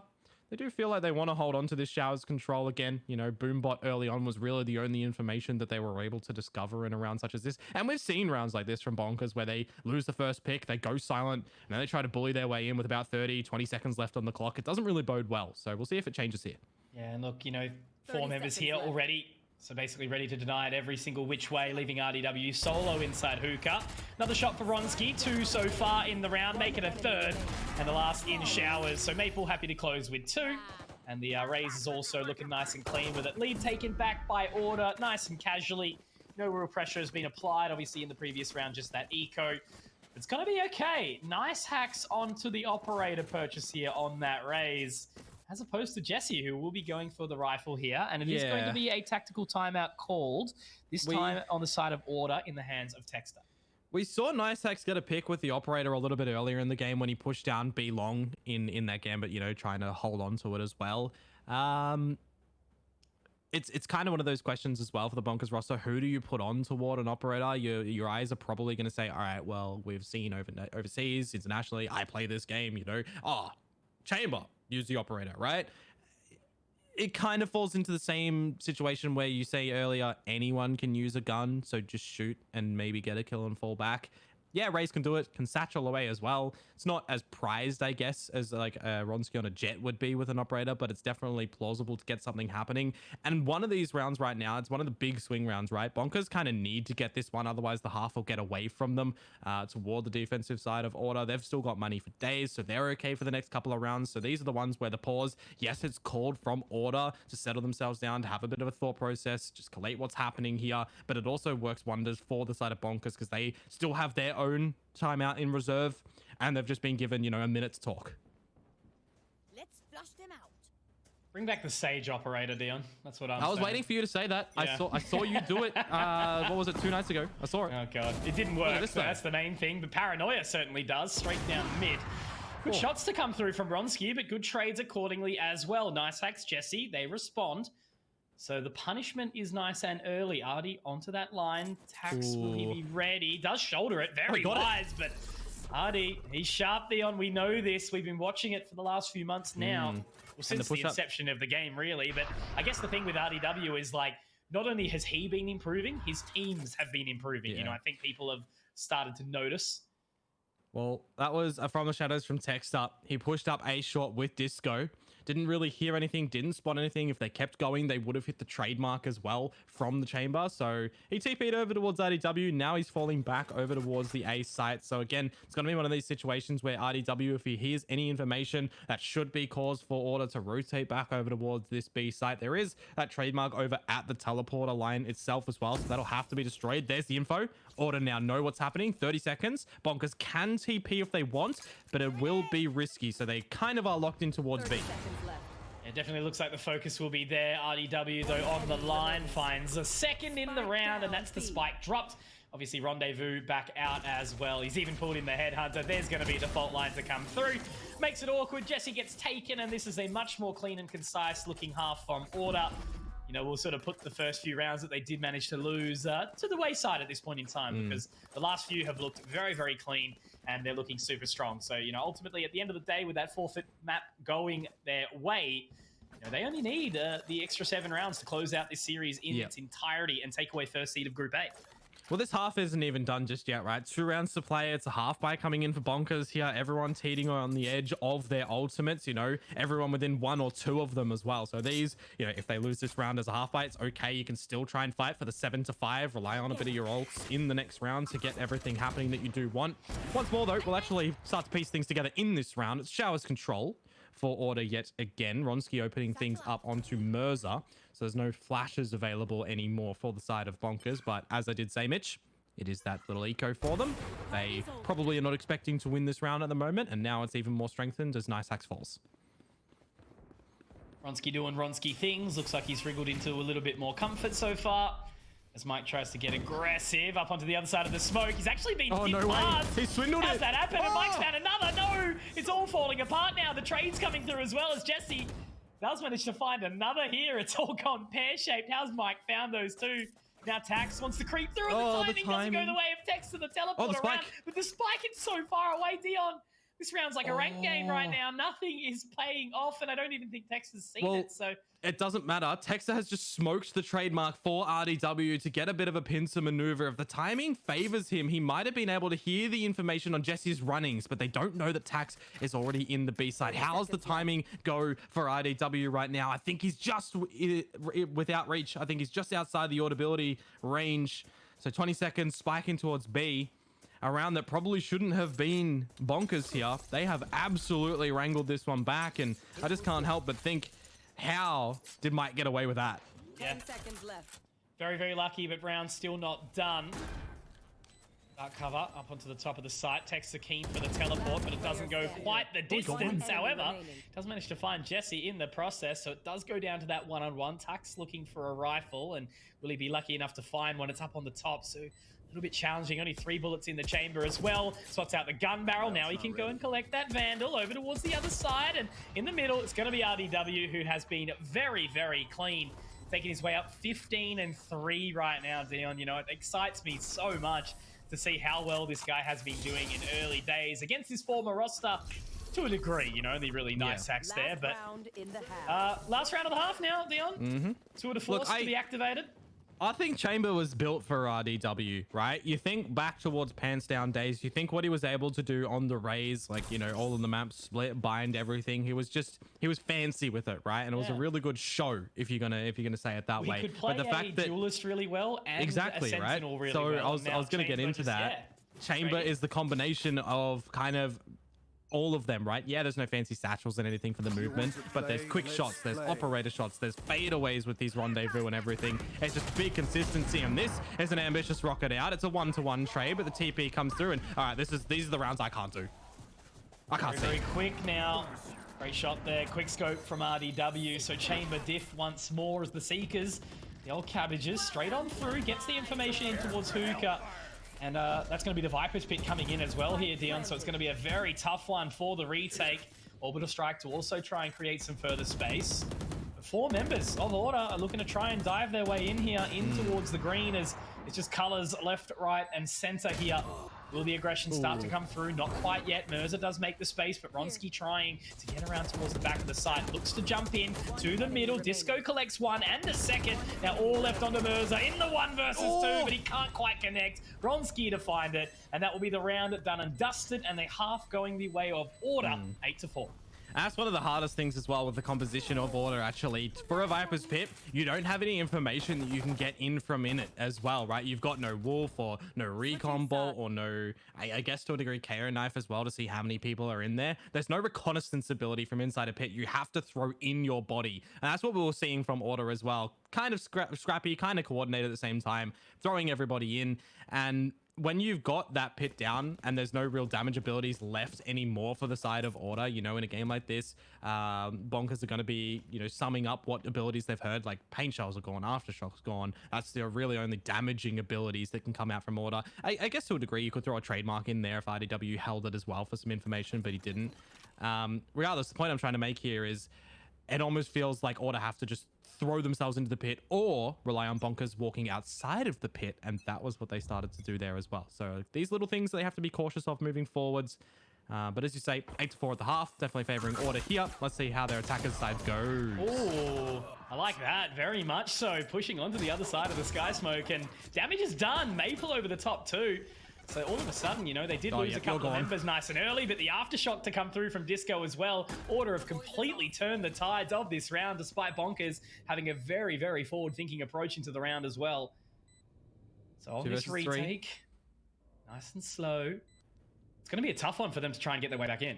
Yeah, you know Order aren't going to go for a fight here as well. Play on what information that's... why am I forgetting the name? Maple can get in toward the showers. Disco holding with Ronsky in U-Haul. And here's that first fight. Goes Maple's way. They know where Mike is, and there's just too many angles to consider there. The pistol goes Order's way. Easy breezy for Order with 3 alive, and gives them, you know, relatively sort of good position to go into this next round. Win it out, save alive, keep the bonus strong. And then they can really start to talk about closing out this game. And closing out the entirety of the series, right? You know, I guess looking at this roster, every single conversation that was sort of had nice and early on about all the changes, it's like Order should be the ones kind of leading the charge, should be the ones taking that spot to APAC. You know, that was what was said last season. But then again, you know, you add this additional firepower, and I think, you know, RDW was such a great addition to this roster too in that way, because it brings that different element. So in early, and Maple, he's unfortunately been punished. You know, always dangerous running into those smokes in the shower position. Especially in the previous round, we did see something similar, but now they try to dash their way up on towards the site. Nice and close. Vronsky goes forward, maybe a little bit too far forward here. Inside the dark cover, looks around, back to the showers. Good paranoia, though, out from Texter. Do manage to clear one, and a second found by RDW. Jesse also tagged up inside the dark cover here as well, will be found. So another round, very clean, looking the way, easy for Order, unless we can see some damage come out of Mirza. Yeah, I feel like these are those rounds where it's like you try to make a YouTube video and break them down after the fact. You know, how Order won their anti-eco round, and it's just kind of Vronsky running around like a headless chicken, a paranoia held for tech stuff thrown at the right line in towards showers, and then the shots are being hit. So it was kind of looking awkward from the bird's eye view, but in the end for Order, they find the five kills rather than they needed, and they only lose one of their own. Now in toward the third of the bonus, we'll see what Bonkers have to offer here, Mitch, because if it doesn't go Bonkers' way, you know, that's kind of rely on lost bonus, rely on a half buy in the next round, and then fight for, and I'm sorry Twitch chat for saying this, OT. Bro, why are you apologizing to Twitch chat? That's what they want. It's not what we want. We've dealt with too many over the years. But yeah, look, OT's not as long in this game. No, not as painful. At least that one for one trade-off. But yeah, it's not. I guess it's really stressful though, you know, because it's dealing with that one-to-one. But Vronsky traded out nicely, pressed in that position. You know, I thought Tax could have potentially found a little bit more, but now that paranoia comes through. Nice axe. Flushed into an awkward line. Texter will get the teleport through, and the aftershock actually going to force him out, but does manage to get a quick frag before he does push through. Now Order at the disadvantage here. Obviously, again, just the bonus to a degree, but you know, having these rifles, it still should put themselves into a decent predicament, but they've got to find that plant. Trailblazer comes through, but it is destroyed before it can spot anything. Big pick needs to come through from Disco or RD here on the belated crossfire as well. There's no flashes. The fault line now attributed toward Disco to try and just put him off, assist the mark. Jesse's going to find a RDW, taps out, and yeah, Disco's going to be actually able to find one. So 3 is your pass mark. You'll be okay with that. End of the day, that was the bonus, as we did mention coming into it. And I think, Mitch, you know, again, one of those rounds where we can try and break it down as much as possible. We can try and look like what the next round is going to be. Here's the quote. This is a gun round, but in that last round, another potent aftershock from Disco. So yes, he might not be having, you know, the greatest kind of, let's say, frag game right now. His fault lines, his flashes, and his aftershocks have pushed Bonkers out into positions that are bad so many times in this match. Like, it's actually crazy. Mate, 10 assists. It reminds me of, you know, Raph, how he would sort of bring out all that stuff earlier. Very much that supportive agent. Well, even Dick Stacey. Yeah, when he was playing. Oh, what a guy. Chad. In the server as well, in the coach role here, of course. Used to put up a big Sova back in the day. And Vronsky puts a big step forward, somehow finding 2 frags like it's nobody's business. Unfortunately, that leaves it all on attacks in a 1 versus 5. I think we've said that a couple of times here. The poor Brimstone getting stuck in an awkward spot time and time again. And they are hunting like it's nobody's business all the way through. No, there's no real chance of rotation. Oh, they'll hear the likely reload. Heard that reload as well. Yeah, Vronsky creeping around. So outside U-Haul, Tax does get the info. Vronsky, though, still dinks him. And RDW with that 2 to 4s. This is looking absolutely disgusting. And again, you know, it's that focus, right? Vronsky and RDW getting those 2 members in as the newer prospects, as the new talents, and having them as sharp as they are, sitting atop the scoreboard by quite some margin. You know, Maple hasn't really even had to do anything. It's basically just been Texter lining them up, you know, being able to get those good paranoias out, the dark covers to clear the sites, and of course Disco as well with his utility too. So it's a really kind of disgusting composition that just allows these 2, you know, on the chamber and the jet to kind of do whatever the hell they want. And it's one of the funny things as well, right? It's like, you've got no Sage, you've got no Sky, you've got heals ability, but in the end, you know, that is at the cost of potentially losing someone like a Breach. And again, I've already touched on what Breach has to offer for Disco in here with all that utility. He's now got his ultimate as well, so that might be coming in clutch when they go to push in toward the site, or to deny the defuse as the first pick goes Order's way. And it kind of forces Bonkers into a corner. They get the second one as well. It opens up the B site, makes it a little bit more vulnerable. You do just have Mike here playing in the hookah. A bit Texter RDW-esque from what we saw in the first half here. The Rolling Thunder does go in, and now it's all eyes on that prize. Spike to be planted. Maybe eventually. The frags are starting to come through first because Tex is still down at the fountain. Yeah. How have they done that? Tax walks his way straight through, punished accordingly. But yeah, still with that spike a little while away. Inside hookah will be one. RDW does find Nice Axe though, and spotted out will be Mike. Ronski continues his tear. It's a flawless round. For those wondering, Nice Axe has asked them very nicely to come toward him so he can attempt the shorty frag. Always a call, like the fake AFK call. Well, anyway, it looks like it will be a quick one at the end of the day here, with Order trying to close it out nice and sharply. Of course, to remind everyone who was watching along, we did have, unfortunately, an FF. Mike was having some PC issues. He did manage to rectify them after a little while, but before then it was too late. And yeah, after that, we did see Calth unavailable to pick up. So, an unfortunate situation. Both teams were very good about it. But it means it looks like it may very well be that best of 3 closed. But of course, we do have another Dion just around the corner, which is going to be exciting as well. But before then, Bonkers trying to hold on as best as they possibly can. Tax is up so close, but it's going to be RDW just outside that hookah position. Yeah, we'll see if Bonkers still do have some life in them. He's actually going to self-ultimate in that one. Maple. And yeah, that's not a spray that you want to be seeing happen with the Phantom, unfortunately. Smokes do start to fade, and the frags are going Bonkers' way. It's a 4 versus 2 as they lose their first member in Mirza. Ultimate orbs are grabbed by Disco as well. I mean, may as well. You're going to lose your life. Get what you can. RDW onto Tax. And now the boys in Order are split. So it would be a fumbling of the bag here if Bonkers are able to drop this round, or rather if Order win this one. Oh, that's an unfortunate whiff. Yep. Could actually create the space now here off the back of it, but no, Jesse's hit a couple of good shots in the round. So they do manage to at least find that one. Disco 1v3. So at least the game will continue for now, unless we see something insane out of Disco. As I mentioned before, obviously second series, Honey Badgers and Bobo.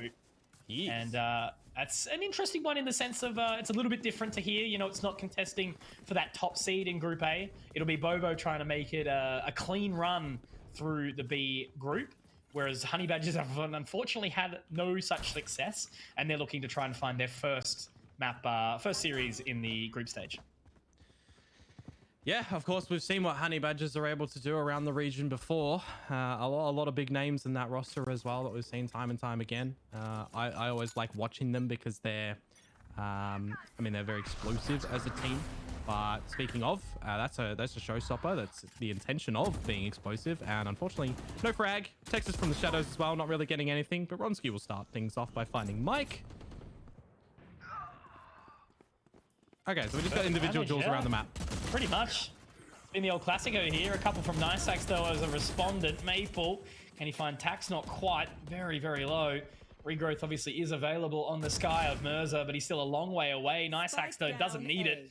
Finds another on for the 3K here so far. A couple more to find for the ace if he does so choose, but obviously Spike still in a position where it is somewhat recoverable, but Nice Axe, again, going forward, it's going to be that duel of the Razors.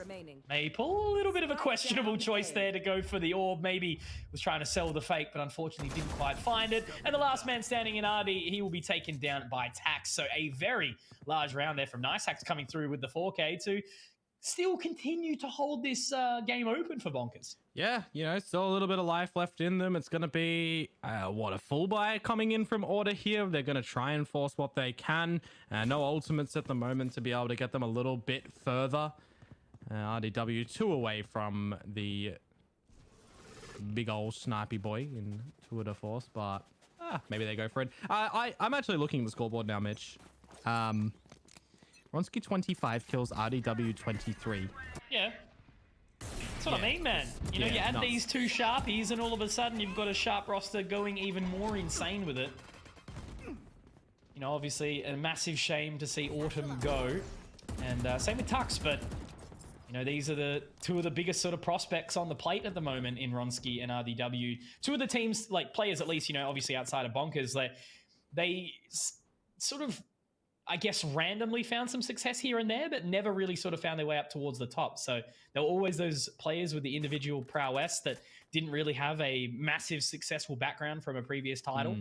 And, you know, have ultimately found their way towards the top right now, which is fantastic. But Nice Hacks looks to do more damage. First frag found, but it is obviously traded out by Maple here. Jesse, will he hit the shot? He will, and Tax also there, spots the member in towards U-Haul, and Tax to close. So this game is still kicking. 4 rounds of difference for a potential chance at overtime. And it is going to not just be that buy yet either for Order. You know, they... Oh, look, maybe, I don't know. Maybe not the wisest decision to go in for it, but they're looking to try and close it round after round here. Yeah, they've got a little bit of spare change so they can go in with this one if they want. You know, 4 rounds as well. It's another 2 gun rounds after the fact, and then, you know, if they want to give us a party, the OT is always plausible to come in here too. But, well, yeah, we'll see what's going to happen. Maple, this suggests to me he's just going to immediately send the rocket in towards Hookah, see if they can open up a frag, steal the guns away. There's some info that Mike is there, so a little bit of a deterrence at the moment, and it's a multi-pronged approach as well. You know, we've got the rendezvous here for RDW back towards the safety. You got Texter that can get out of there with that Omen as well through the TP, or just run back. And the presser is already established here from Order. They've got Hookah control, though nothing over at long. You can't just try and bully yourself through Hookah and just expect to win, but they're going to try and do so. No rocket on out. Mirza says no to that one. That's a good hold so far for Bonkers. Spike is down as well. And it's just coming up hunky-dory. Shots after shots connecting. But Ronsky comes through with 2. All right, we may have a round on our hands still just yet. You know, he's quick with it. As always, never count the man out. I was just firmly keeping my eye on the showstopper there that was available for Maple, but Mirza did very well to take him down. So now, again, it is those 2 members that we have been talking about in RDW and Ronsky. They still have to clear out long. Is that space, but Ronsky finds another, and ultimately, you know, there was damage dealt onto Nice Hacks as well, who is still sitting inside the teleporter. Now, where does Tax go? Where do they try and join the fray? If RDW goes down here, which could be a potential chance, you know, that would leave him down into a 1-on-2 situation for Ronsky, but Operator picked up now, Dion. Still inside Hookah. Get out of my 2v2. Gotta be big. Blades pulled out as well. Some quick shots. RDW, he fluffs it. There's the headshot from Ronsky. He's going to look for the ace. He's got 30 HP, so he has to navigate this carefully. It's got to the right click, and he's managed to do it somehow. An ace to close. It's 13-8 over towards Order, which I guess technically does mean that they win this 2-0. Yeah, look, it's a vintage Ronsky play to come out. You know, the second I saw him get those first 2 frags, I was like, it's coming, it's happening. You know, the amount of times I've seen him do that and ultimately bringing out 30 big frags, which is kind of cool to see. So, look, well done from Ronsky, well done from RDW as well, and well done to Order. You know, we definitely did see some bright moments come out from Bonkers. Obviously, again, unfortunate that we did see that forfeit go through. Hopefully Mike's PC issues don't continue in the future. But look, at the end of the day, did expect the 2-0 going the way of Order. That was sort of my sort of play or estimate of what was going to be coming through in this series. And yeah, look, they managed to do it. Ronsky 8 first bloods. I think that's pretty incredible to say the least, you know, doing the duelist very nicely done. 110 econ rating and 412 ACS. Yeah. I'm not even surprised at this point, as I sort of alluded to. Here's the funny thing, right? You've got 2 new pickups coming in towards this series in just one map into the day, you know, hot or not, right? The 2 pickups in Ronsky and RDW absolutely having a belter, top of the scoreboard for their team for the whole bloody thing. And you know, in terms of Order themselves, they've got to be happy with this pickup. I mean, so far we've just seen delivery after delivery, and yeah, there might have been a bit of a slower start, a bit of a flying under the radar here from Disco and Maple, but I mean, you know, we saw them help, and we saw what they needed to do when they needed to do it, and that's all you can really ask for in that situation. All right, there we go. Well, we actually do have Maple on the line for a quick chat before we do wrap up, obviously, this first series. Maple, how you doing, mate? Hey, boys. How you going? Not too bad. Look, we'll keep it nice and short and sweet, mate. I know there's obviously other things on this fine Mother's Day, but look, you guys look really solid there. Obviously, we didn't get to see Split, but I guess I'll ask the, you know, blaringly obvious question. How's the current 5 going? Yeah. This 5 I think, has a lot of potential for the future, and it just requires us to put in the right amount of work, and yeah, we'll be doing so. Awesome. Good news. Yeah, so I guess for me, because I guess this question might have been asked for your team as well, but me and Mitch haven't been able to talk to you guys for a while. How's sort of Prac looking these days? Because I know that was one thing that previously you guys were kind of plagued with a lot. You couldn't really get a lot of Prac in against the other teams because they were the teams that you were constantly playing against. So has that shifted, or is it kind of still the same thing? Or are you dropping down to sort of play some different teams here and there? Yeah, practice hasn't been that great because there hasn't been enough teams in OC to scrim. And I'm not too sure why, but there's a few teams like not scrimming us. And obviously in a low pool in OC already, it makes it really hard for us to get the 5 games per week in. We're probably down to like 2 games per week sometimes. Yeah, jeez. All right. Well, look, I guess the only question I'll really sort of have before we close it out as well is, out of the teams that, have showed themselves in the group so far, so many different roster changes. Is there any that you kind of got your eyes against of who could potentially cause some grief in the playoffs? Yeah. Shout out to Fun Crew, especially Fleshist. I think he's one of the hottest prospects right now. That's just my opinion. But yeah, I'd say Fun Crew. Awesome. Yeah, cool. Good. All right. Well, we'll leave you to that, mate. Again, have a fantastic afternoon, and thanks for joining us here. So we got to hear from Maple there very nicely to hear it, and really cool. Like, I was not expecting Fun Crew to come out there, but look, great roster, right? That definitely can do some damage. Yeah. But that's not the only series, obviously, for today, guys. We do have another around the corner, which is, of course, Honey Badgers versus Bobo. As we mentioned, the storyline a little bit different here. Honey Badgers looking to get their first series on the board in the groups, whereas Bobo are looking to make it flawless. So we're going to take a short break. We'll get you back as soon as we can and update you with the times as soon as we can. But thank you for watching. Thank you for being patient in those delays, guys, and we'll see you back as soon as we can.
Darkest fears.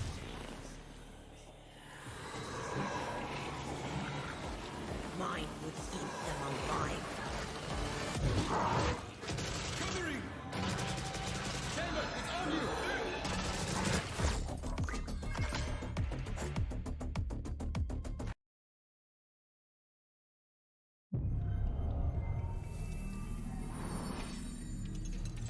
You can tell a person's character by their first action. Check me then, eh? It's a bullseye. Only type of light that I ever hide from is the red and blue lights. I don't sing their song. I don't. Where you at? Yeah, where you come from? How you on? Who you wanna become? You dead. Move your body, move a leg. Everybody here. Welcome to Gravity. One to the right, down, one to the left. Never stay still. Move again. We saw the beginning and the continuation. Now, the end. We are above them. Anything I want, baby, gonna take that. Too much I want, so I'm never leaving. Whole team Better with me, luck you could never next break life. that. Protect at all costs, yeah, like a wave cat. Relax, my friend. Time and space, they know what you think. It's a bullseye.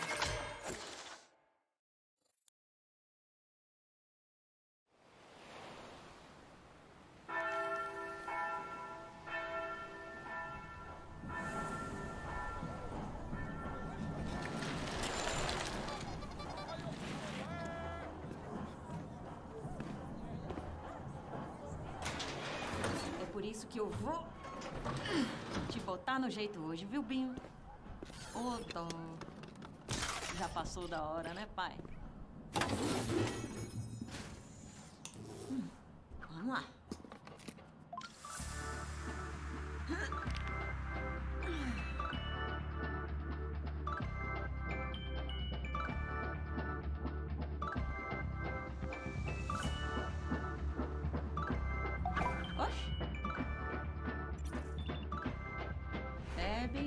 Hoje só amanhã.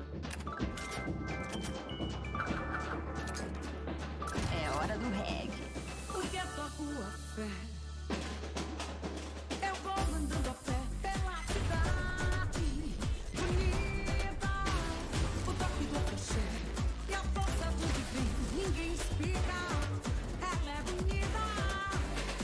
Porque toco a fé. Eu vou andando a pé pela cidade bonita.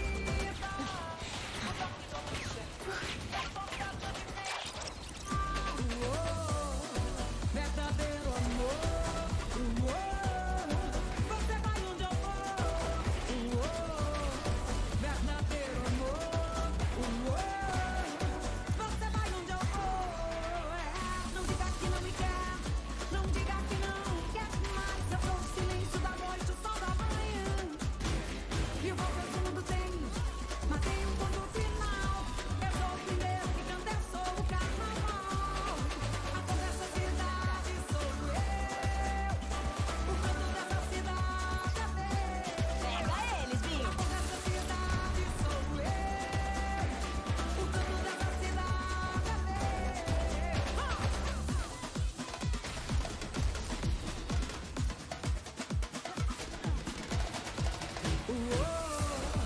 Verdadeiro amor, você vai onde eu vou. Verdadeiro amor, você vai onde eu vou. A cor dessa cidade sou eu. O canto dessa cidade é meu. A cor dessa cidade sou eu. O canto dessa cidade é meu.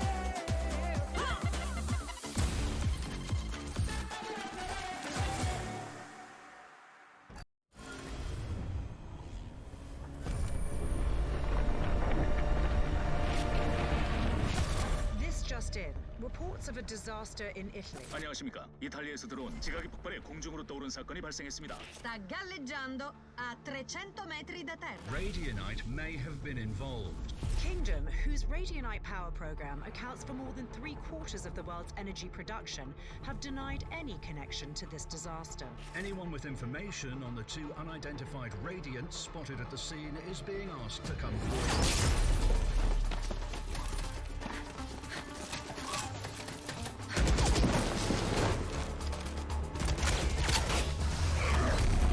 Finally! About time you showed up. We're picking up gunfire. Did you locate the spike? That would be a yes.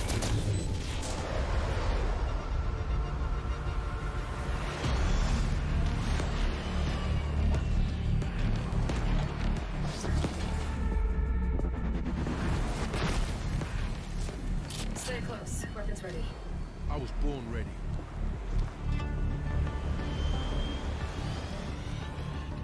This way.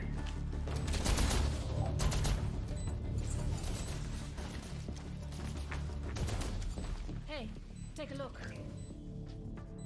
It's stealing radionite from the environment. How do we stop it? I'm on it. You'll need a radicore to power the heat signal. I got this. Phoenix, wait!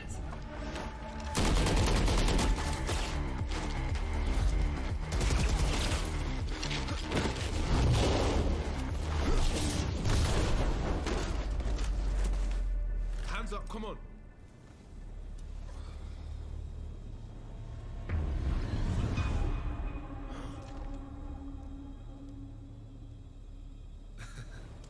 You should see your face.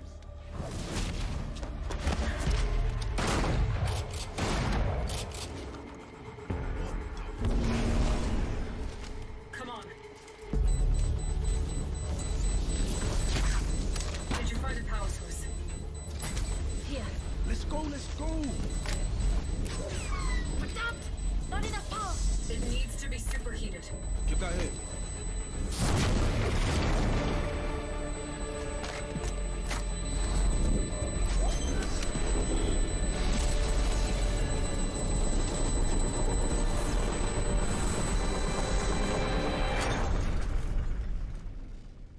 I honestly didn't expect that to work. Really? So, maybe give us a heads up next time? Sign secure. We're coming home. That the big man. Tell him I need answers this time. What is your problem? We crushed it! Phoenix gotta look in the mirror. How come they look like us? And what do they want our radiant at for? I'll talk to Brimstone. It's time we filled you in.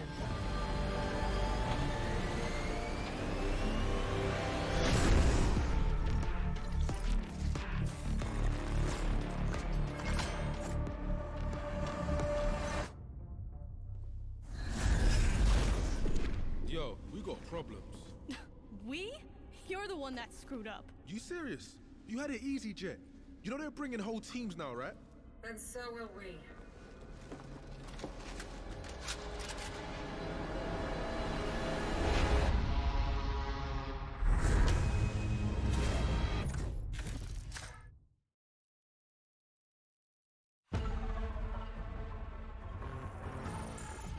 Yeah, boom! You line them up, I burn them down. Really, I could do this all day. Congratulations. You were undefeated at target practice. Oh, target practice? KO, are you shading the king? You're not the king. You have the same score as the rest of us. How about a game where the bot shoots back? I'll bring the fire in any game you want. Please, be my guest. Okay, any other game?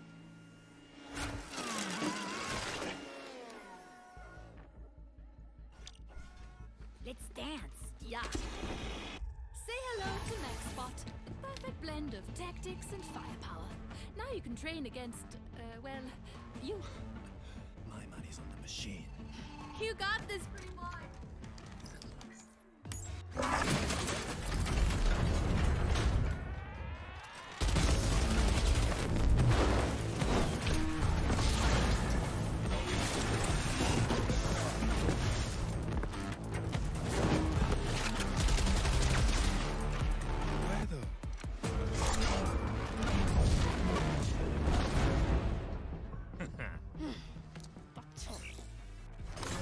Lucky for you, I buy these by the dozen. Out of my way, Your Majesty. Somebody call the doctor. Machine double off the shoulder. Nobody got medicine. No, I'm not a cure. So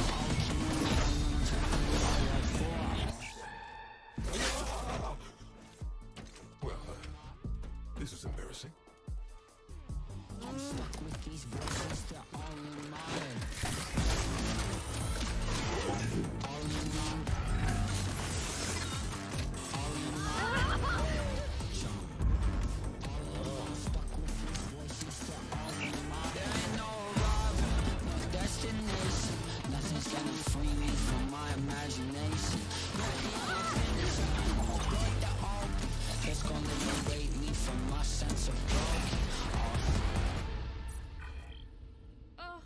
He makes me so proud. It makes me so rich. Oh, I should have picked this game. Winning requires sacrifice. Not really your style. Hey fam, let's go again. That bot owes me a code.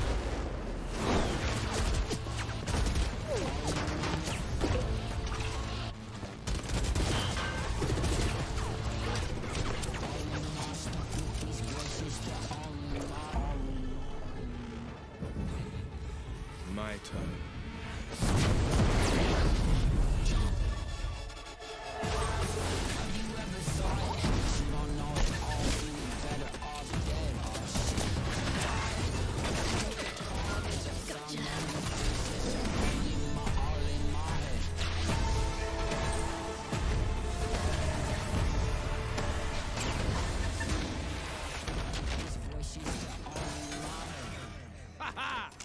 Team Forge, baby! What the? All right. Playtime's over. Ready up! Team Forge? Really? What? Fire and steel. Come on. Hey, wait. Ooh. You're quick. How about Firewire? Robo Squad? Oh, the Swagger Express. Roaster and Toaster. You know I'm programmed to kill you, right? Come on, that was a good one.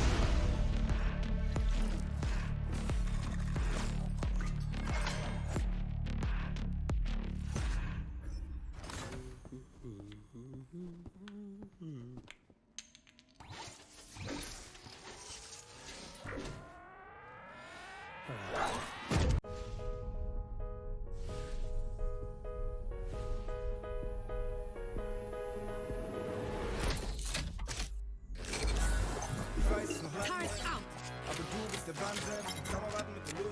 Alley-oop.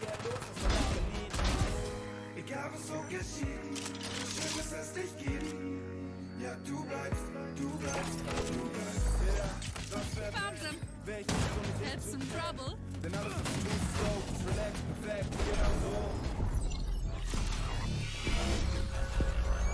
Countdown initiated.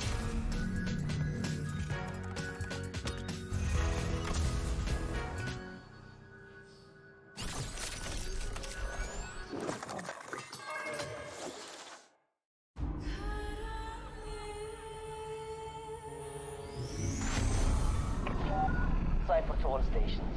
I have a signal. Our blackmailer is headed east. Aeon, this is Sova. Confirm you have target visual. Yep, got him. Ground team, collapse and converge on Sector 4.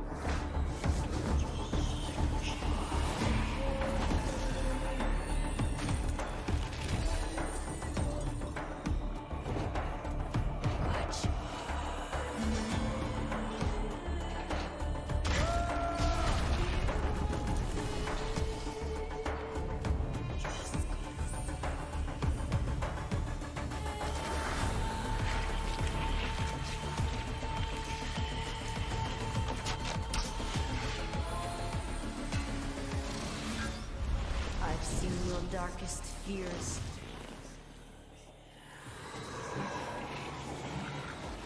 Mine would eat them alive. Covering! Chamber, it's on you!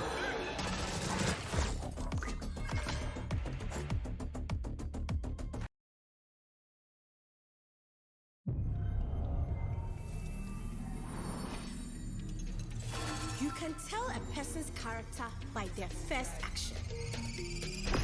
Check me then, eh? It's a bullseye. Only type of light that I ever hide from is the red and blue lights. I don't sing their song. I don't. Where you at? Yeah, where you come from? Lost enough. Who you wanna become? You dead. Move your body. Move a leg. Everybody here. Welcome to Gravity. One to the right, down, one to the left. Never stay still. Move again. beginning and the continuation. Now, the end. We are above them. Anything I want, baby, gonna take that. What I want, so I'll never leave that. Whole team Better with me, luck could never next break life. that. Protect at all costs, yeah, like a wave cat. Relax, my friend. Time and space, they know what you think. It's a bullseye.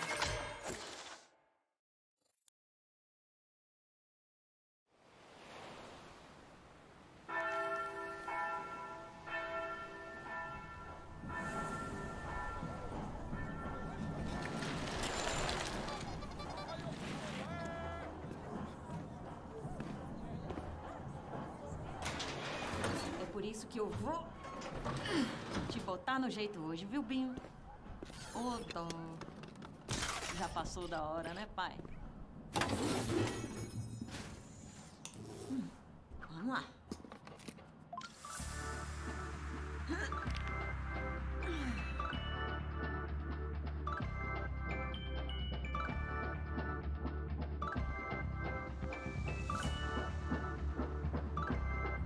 Oxe.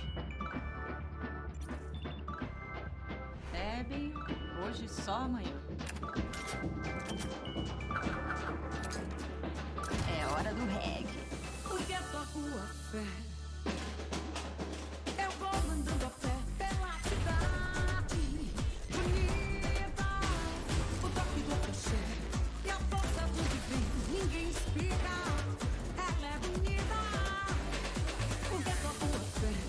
Eu vou andando a pé pela cidade bonita. O toque do cachê e a força do divino. Verdadeiro amor, você vai onde eu vou, verdadeiro amor, você vai onde eu vou. Não diga que não me quer, não diga que não quer mais. Eu sou o silêncio da noite, o sol da manhã. E o voo que o mundo tem, mas tem um ponto final. Eu sou o primeiro que canta, eu sou o carnaval. A cor dessa cidade sou eu. O canto dessa cidade é meu. Pega eles, Binho. A cor dessa cidade sou eu. O canto dessa cidade é meu.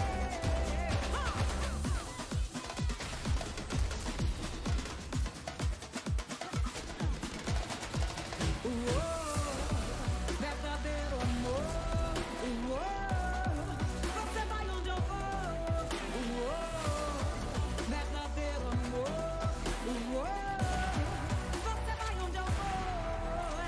A cor dessa cidade sou eu. O canto dessa cidade é meu. A cor dessa cidade sou eu. O canto dessa cidade é meu.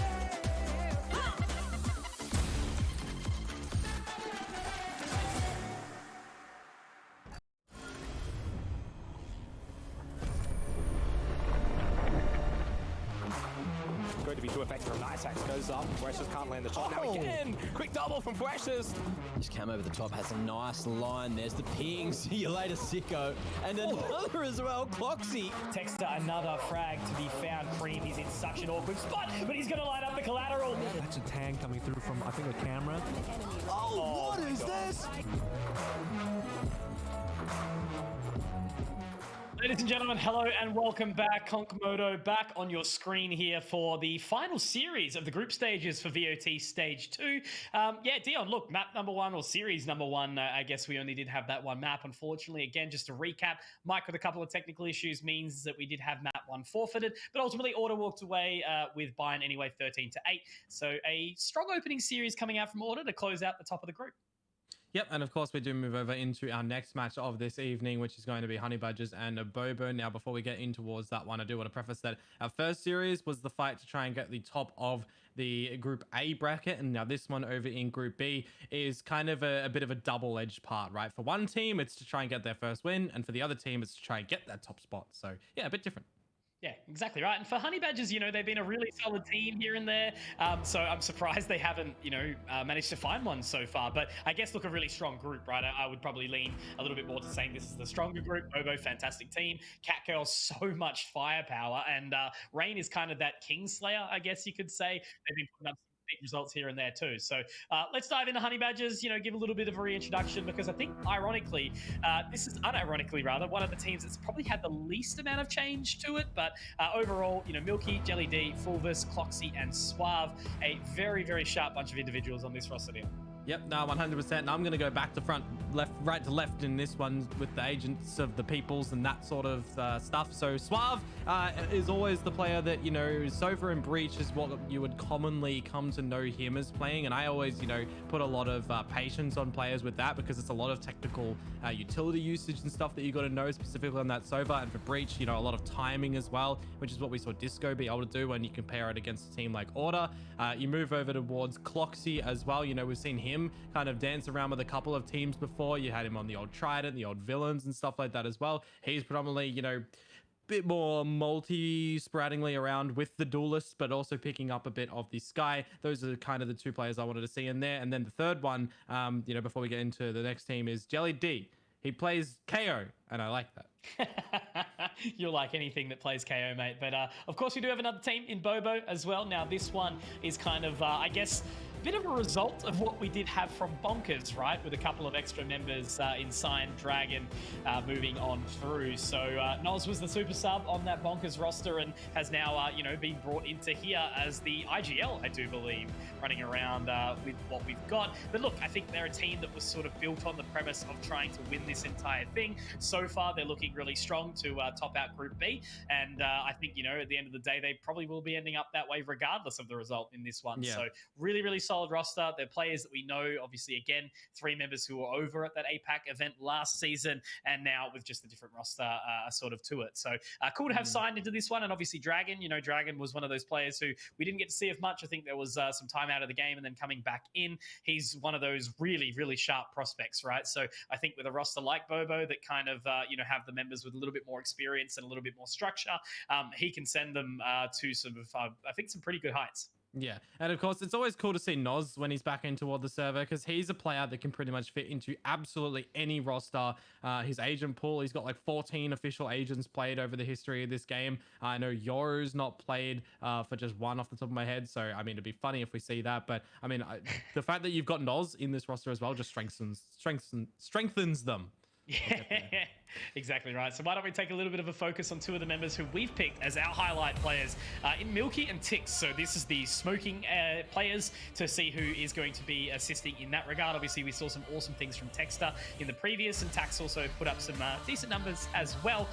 But yeah, look, a very important role, very important, now, especially with all the changes, Astra kind of being decimated out of the meta, I guess you could say. So we're going to be looking at the Brimstones, the Omens, and seeing how these guys can impact for their team.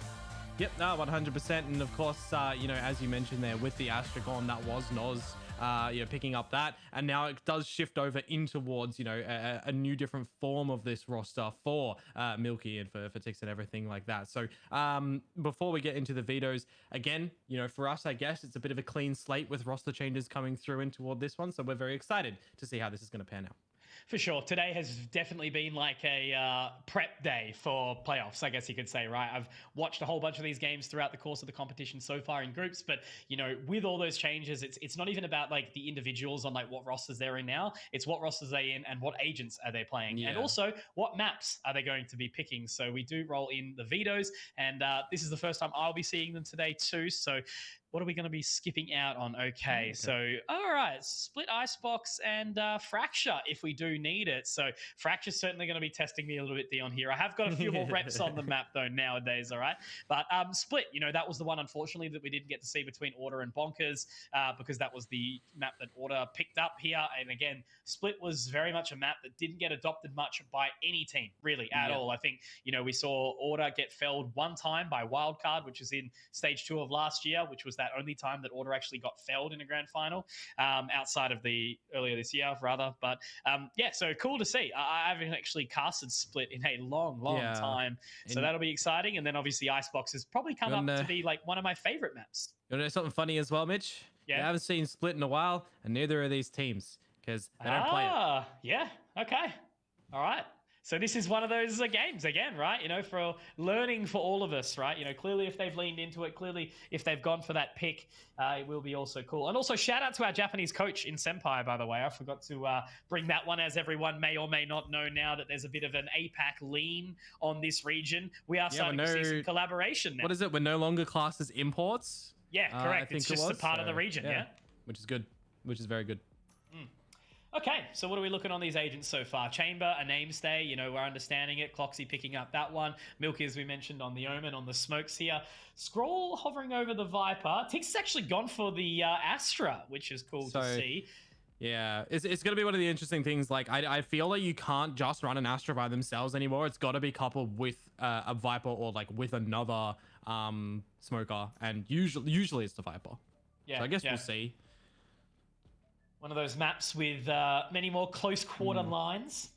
Well, it's also in the fact that Signs can't really be locking in something like, you know, you don't get a Sova route or anything like that. He's probably going to be looking breach here, I would say. Yeah, we'll need to see it because, you know, we've got the double flash. Oh, no, hang on. He's tempting me. Yeah? Don't bait me. Yes! No, it's true. Okay, so it's an interesting one, though, isn't it, Dion, right? Because, like, double flashes on the side of Honey Badgers, and I'm assuming this scroll pick is going the way of the Viper. Yes, it will be. Yeah. So double smokes, but only single flash. Interesting. So two different dynamics between both of these teams. Definitely something to really not make too many assumptions about and, you know, just allow us to kind of witness what we've got going on right now. This is one of the interesting things about not a lot of teams here playing Split, right? It does open up a lot of different play styles, seeing it over in Europe, seeing it over in NA and Korea for that matter as well. What adoption of these teams do break in. I'll throw it back to what Minimize was kind of throwing toward us a little bit ages ago, right? He was trying to emulate that sort of SEA sort of play style, right? Bringing it in towards Split, and we've seen a bit of teams steer away from that at the moment. He's completely steered into their region even more, but a lot of these teams, you know, just adopting a lot of different mentalities coming in toward this one. And now I guess we get to see the result of what that looks like, you know, what information, what research have these teams been able to do up until now on this map. Well, I think, you know, for me, my eyes are going to be on Bobo. I definitely think, you know, it was a bit of a shock to the core. Understandably, you know, RDW, obviously a prospect before even going overseas for the order lineup. So, you know, when that's kind of, you know, taken behind and Nice Hacks being unable to go with them, there was always sort of questions about how the roster was going to go. So their success was really cool to see, but then I guess a little bit upsetting to see them effectively disbanding and you know, splitting up into the next run. But I mean, that leaves now much more kind of open. And again, you know, Bobo, they were a team that was basically designed to try and get into the slot again. So that's what we'll be looking for today. So far, a slow walk out towards B. Jelly D, good damage. Paint Shell's out as well. Up into heaven. That's going to find Noz early on. So that's the Sage straight out of the server so far. And already some space gathered on this B site. But they're not actually looking overly keen just yet, Dion. There's Jelly D here to just try and be a nuisance. I thought they saw him. Another as well. I thought that Dragon saw him when he pulled out his paint shells. They went on the other side of the wall and he kind of gave him a how do you do, a bit of a nod, but maybe apparently not. Rotation starting to happen at the moment from Bobo over towards the A site. We do currently see that the lurk is there from Cloxy, but he hasn't really done anything with it. And meanwhile, Tix is pushing Garage of B. So that should be information.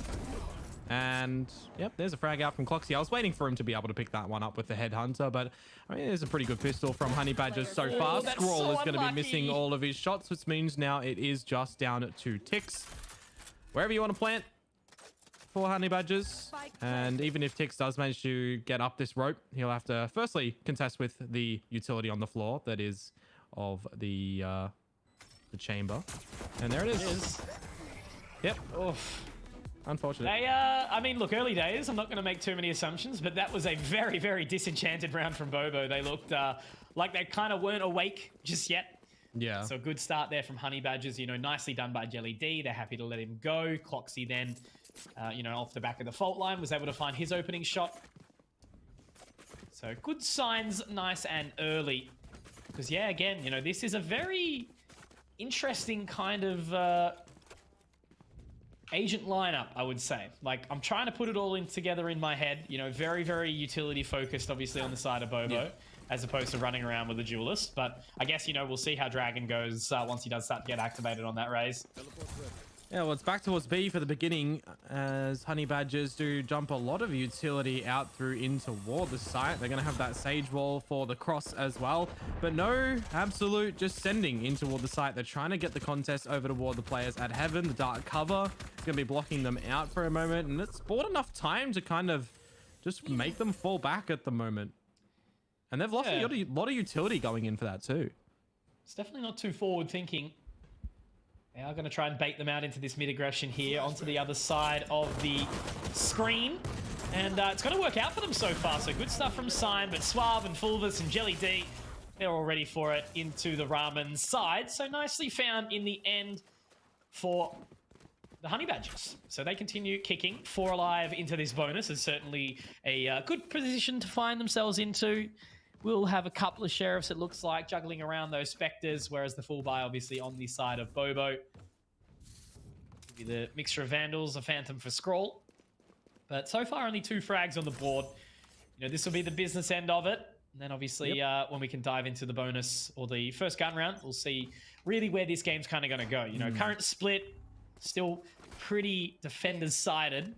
But so far, we've seen Honey Badgers create some space in their own right early. It's always one of those interesting topics as well, again, with the Vandal versus Phantom. You know, is it based on preference? Is it based on what agents and stuff? If you're looking at agents right now, I mean, you got Viper, you've got Astra, and you've got Sage, which the Phantom, more bullets are kind of nice, suppressed through the smokes and, you know, through the Sage Wall, an extra couple of bullets to try and destroy it, which is exactly what Scroll is going to be doing just there. And with no cross really permitted by Honey Badgers, the Cloxy is going to have his face taken out here. There's good utilization from the gravity well as well on the other side of the barrier wall. Now the dark cover goes through once more. Obviously that though, trying to isolate the space. Ticks back of the site. Will they clear him as they do try to make their way through? 4 members here. Flash comes out. Tix is going to be ready for it. They do go for the clear though, and Fulvus will find one. Noz with another, however. And it still is a heavy advantage going the way of Bobo. However, Suave does have something to say about it, but unfortunately the Shrouded Step will have to send him pack and Signed already on this flank. Milky does have a Vandal in hand, but minimal time as he does shift his way into Ramen.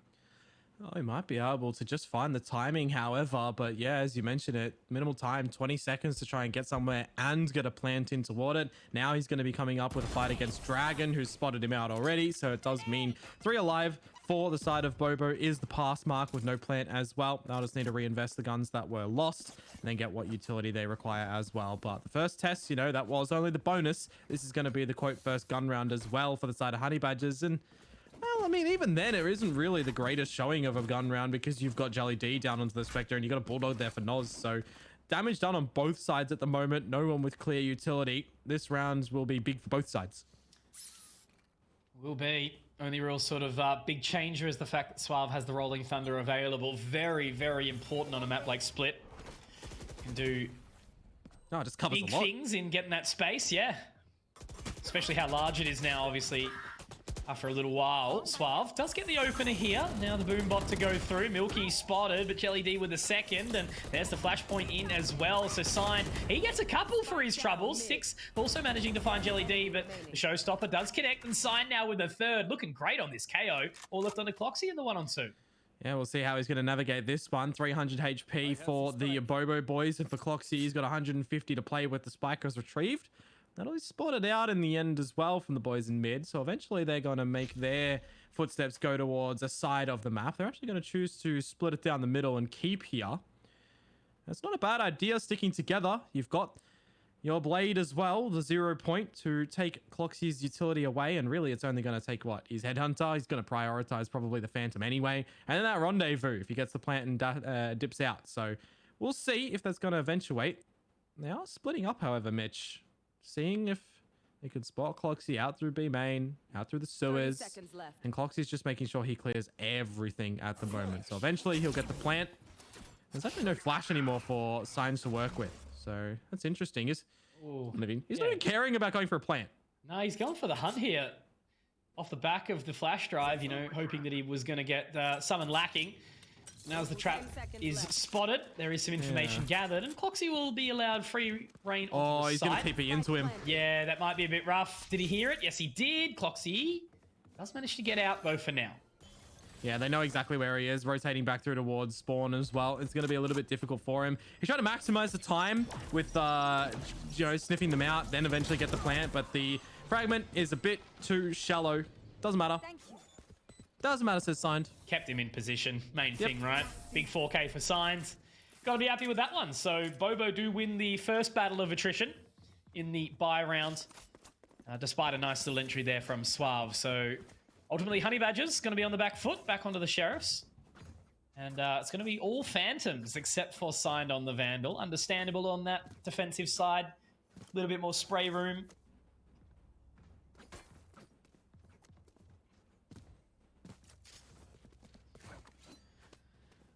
Oh, I'll tell you what, man, I'm excited for this cold to go. Jesus. Just a half buy for the Honey Badgers here. See what the Sheriffs are going to be able to get out. Again, toxic screen over through mid, just cutting the map in half, isolating what Honey Badgers are going to be able to see, force them to use a little bit of utility to get in toward any territory that Bobo are able to hold in towards. And I guess at the same current point in time as well, right? That's one of the differences where when you've got the KO in play, you can just remove a lot of that utility for your opposition for a bit. The flip side is there's just a lot of time that can be bought for Bobo, and if they're just being crucial with that, it's going to look really good. Unfortunately, the start of this round doesn't really go their way. Sign is taken out, and it's just Noz here to hold for the time being.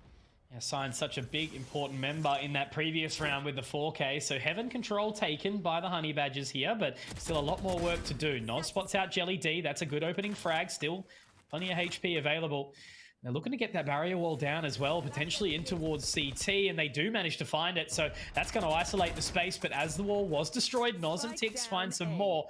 And unfortunately, you know, despite Honey Badgers finding a lot of space, they've been kind of trapped, it feels like. Noz doesn't even need to press the issue at the moment. He's got the information that they are still in Heaven. He himself is one away from that resurrection, and this is just going to funnel them in towards Tix. He's going to get the Omen in Milky, and then the information as well that the last soldier in Cloxy is going to be here. Pushes him back to the site. If he can hold on to this Vandal, use it as a gun in the next round, that'll be great for them. Remember, this was just the half buy for Honey Badgers, but if he can get any more kills, that'll be good for him. There's Noz, which means the resurrection's going to be there. If he gets another one with a plant, Mitchell, hang on. This is doable. I just don't want to see him use his ult. Yeah, look, he's got it now. Where will they go? In towards Heaven. Screens is going to be clear. Trademark gets the flank, so they have the information, and he can actually walk and dance onto the other side of this. Does have two bullets though. Got to be nice and careful. One shot goes off. There will be the reload.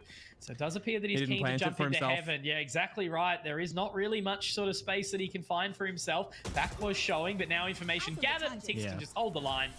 Well played there from Tix and Dragon. In the end, didn't give Cloxy an inch. And they walk away with the lead here, Bobo. I feel like just in that bit there, right? He finds those first two shots, great kills to come out. But then he kind of just fumbles, right? He just kind of gives up, I almost feel like, at the end. He gets off the reload going CT. It's not planted for him. The smokes, yeah, he could try and run through them and take a fight. But wrapping around Heaven and on a kit such as the Chamber, when you don't have your TPs anymore, because he still had them down like towards spawn or something. He didn't recall them, the rendezvous rather. It kind of just gives it up, and there was no way he was going to be able to win that one. So maybe even just save the Vandal in toward the next round, right? Balance out that economy. Don't go in for the reforce. It's those small things that really separate the players and the teams that, you know, can be the really good teams and the good teams. Just the real meta and micro adjustments. Yeah. You know, that was the big thing that was sort of the advantage for the old Bonkers squad. Getting in that international practice on the Singapore times. That was obviously taken forward by Minimize, who actually has now adopted playing on one of those teams himself, which is pretty cool to see. A little bit of change around, but I do believe, you know, with the Japanese coach in Senpai, it does give Bobo kind of that adaptation to review other regions and how they operate, as opposed to just the very duelist-heavy Oceania. With a Rolling Thunder going out, Milky does try to find his way into heaven, but look how packed up they are, these Bobo members on B. Milky straight into the crosshairs of Dragon, so that's a nice opening pick here. Dion Tix with another, but now they look out with the showstopper, and that leaves it all on to Jelly D here. Yep. He did big things when I was watching yesterday, but 1v5 might be a little bit too much for him to chew. Yeah, a lot of silence in the server, and then everything kind of just happens at the same time, doesn't it? And unfortunately, it goes the way of Bobo. Now we'll see what damage Jelly D is going to be able to find. He's going to get right-clicked out by Signed, and he's going to get sat down. 3 alive. You're always happy with that as a number for the defensive side. Just re-get what you want, and even an operator into the next round. So one of those rounds that we see a half buy scenario for Honey Badgers, then we see a gun round. It doesn't go their way. This is that sort of tit for tat time where they need to be balancing out their money. They need to be getting a couple of these rounds because, again, Mitch, these are those situations where if they drop their next gun round, the half just gets away from them. You're already starting to start to fall behind. Again, an interesting sort of looking buy as well. Jelly D's the one who's created the space, but again, taken very, very low. Nos can just fall back to sight, get the slow orb down. Oh, it was nice from in heaven. Yeah, it was nice from Signed, actually. He uses the 0 point to make sure no one was already at the ramp, and then a flash as well. Now he's put in the null command. This is to just try and force them back. He's util dumping, not for any kills necessarily, but just to deter them from keeping on going towards the A site. And I guess to a degree as well, it works out nice for Honey Badgers that they don't have to contest with any more of this utility. But the fact that Scroll is now on the board, he's found his first kill. He's found the first kill of the round as well. It does really just settle Honey Badgers down. And into the next, you know, with this scrappy kind of looking by, Jelly D's the only one with cash. Signed obviously on the operator too, so you can see he's pretty keen. 0 point goes out again. Does gather some further info. Another new agent with an operator as well today. Oh, dude. I think, again, similar story. It always goes back to it, right? Like, I used to always get mad at any Reyna that was using an operator, and then I realized that, like, it does actually kind of make sense with the dismiss, right? Yeah. But KO, what can KO do to get out? Nothing. Exactly, but on a map like Split, you've got a lot of tight angles that you can hug a wall. So I guess it works a little bit better in this map. For Milky though, Mitch, doesn't really bode well, does it? A 1 versus 5, you've spotted out the dragon, and now his claws are going to scratch you down. I guess the only comment I'll make so far from what I've seen in the start of this is the first couple of rounds, you know, they kind of walked out to B and then they fell away. And I was like, okay, you know, they're just not rushing through. They're kind of taking their time. They're, you know, feeling it out before they do get aggressive. But now it's sort of looking like they're maybe just a little bit hesitant, right? Because there hasn't been any quick play as a unit. It looks like they kind of lean towards the site, do get moving fast, but then all of a sudden there is that like one member goes down, hesitation comes through. So Milky's gone for the tactical timeout to be called on the side of the Honey Badgers.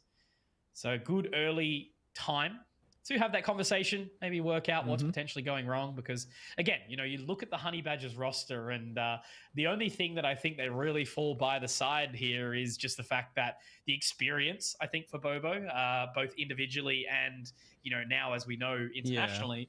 Yeah. Well, I mean, you even look at what caliber of the players that are on Bobo in their previous titles, right? And then you weigh that against Honey Badgers too. And I know that Valorant's a different game and everything, but in terms of experience and in terms of the years of team play, getting knowledge, accumulation ability, and retention as well, it is more strong on Bobo. Yeah, for sure. Definitely a bunch of sharp individuals.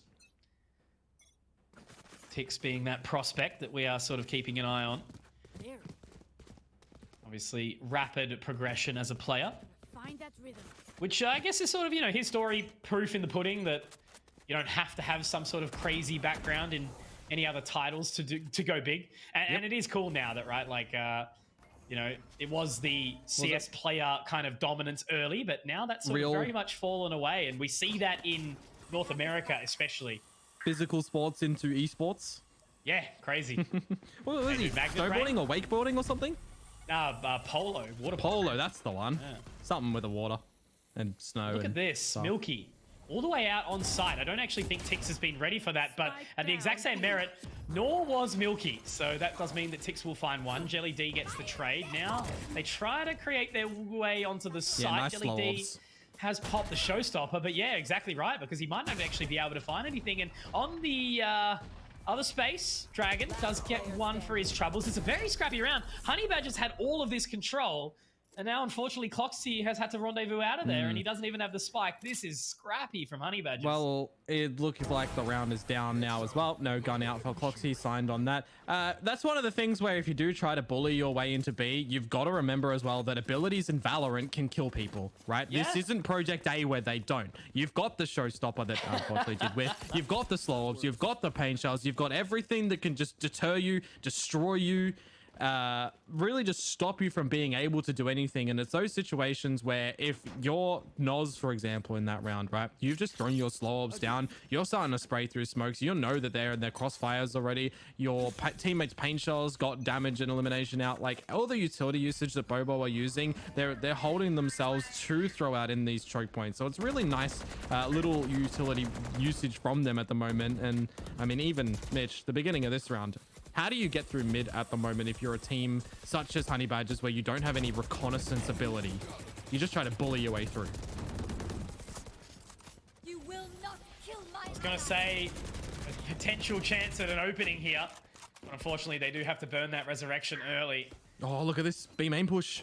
Yeah, lots of space. Dragon. Oh, almost worked out for him, but will they overlook Tix? They potentially will. It is traded. And finally, an opportunity inwards, but Suave's looking to push out. Milky also punished there by Sign.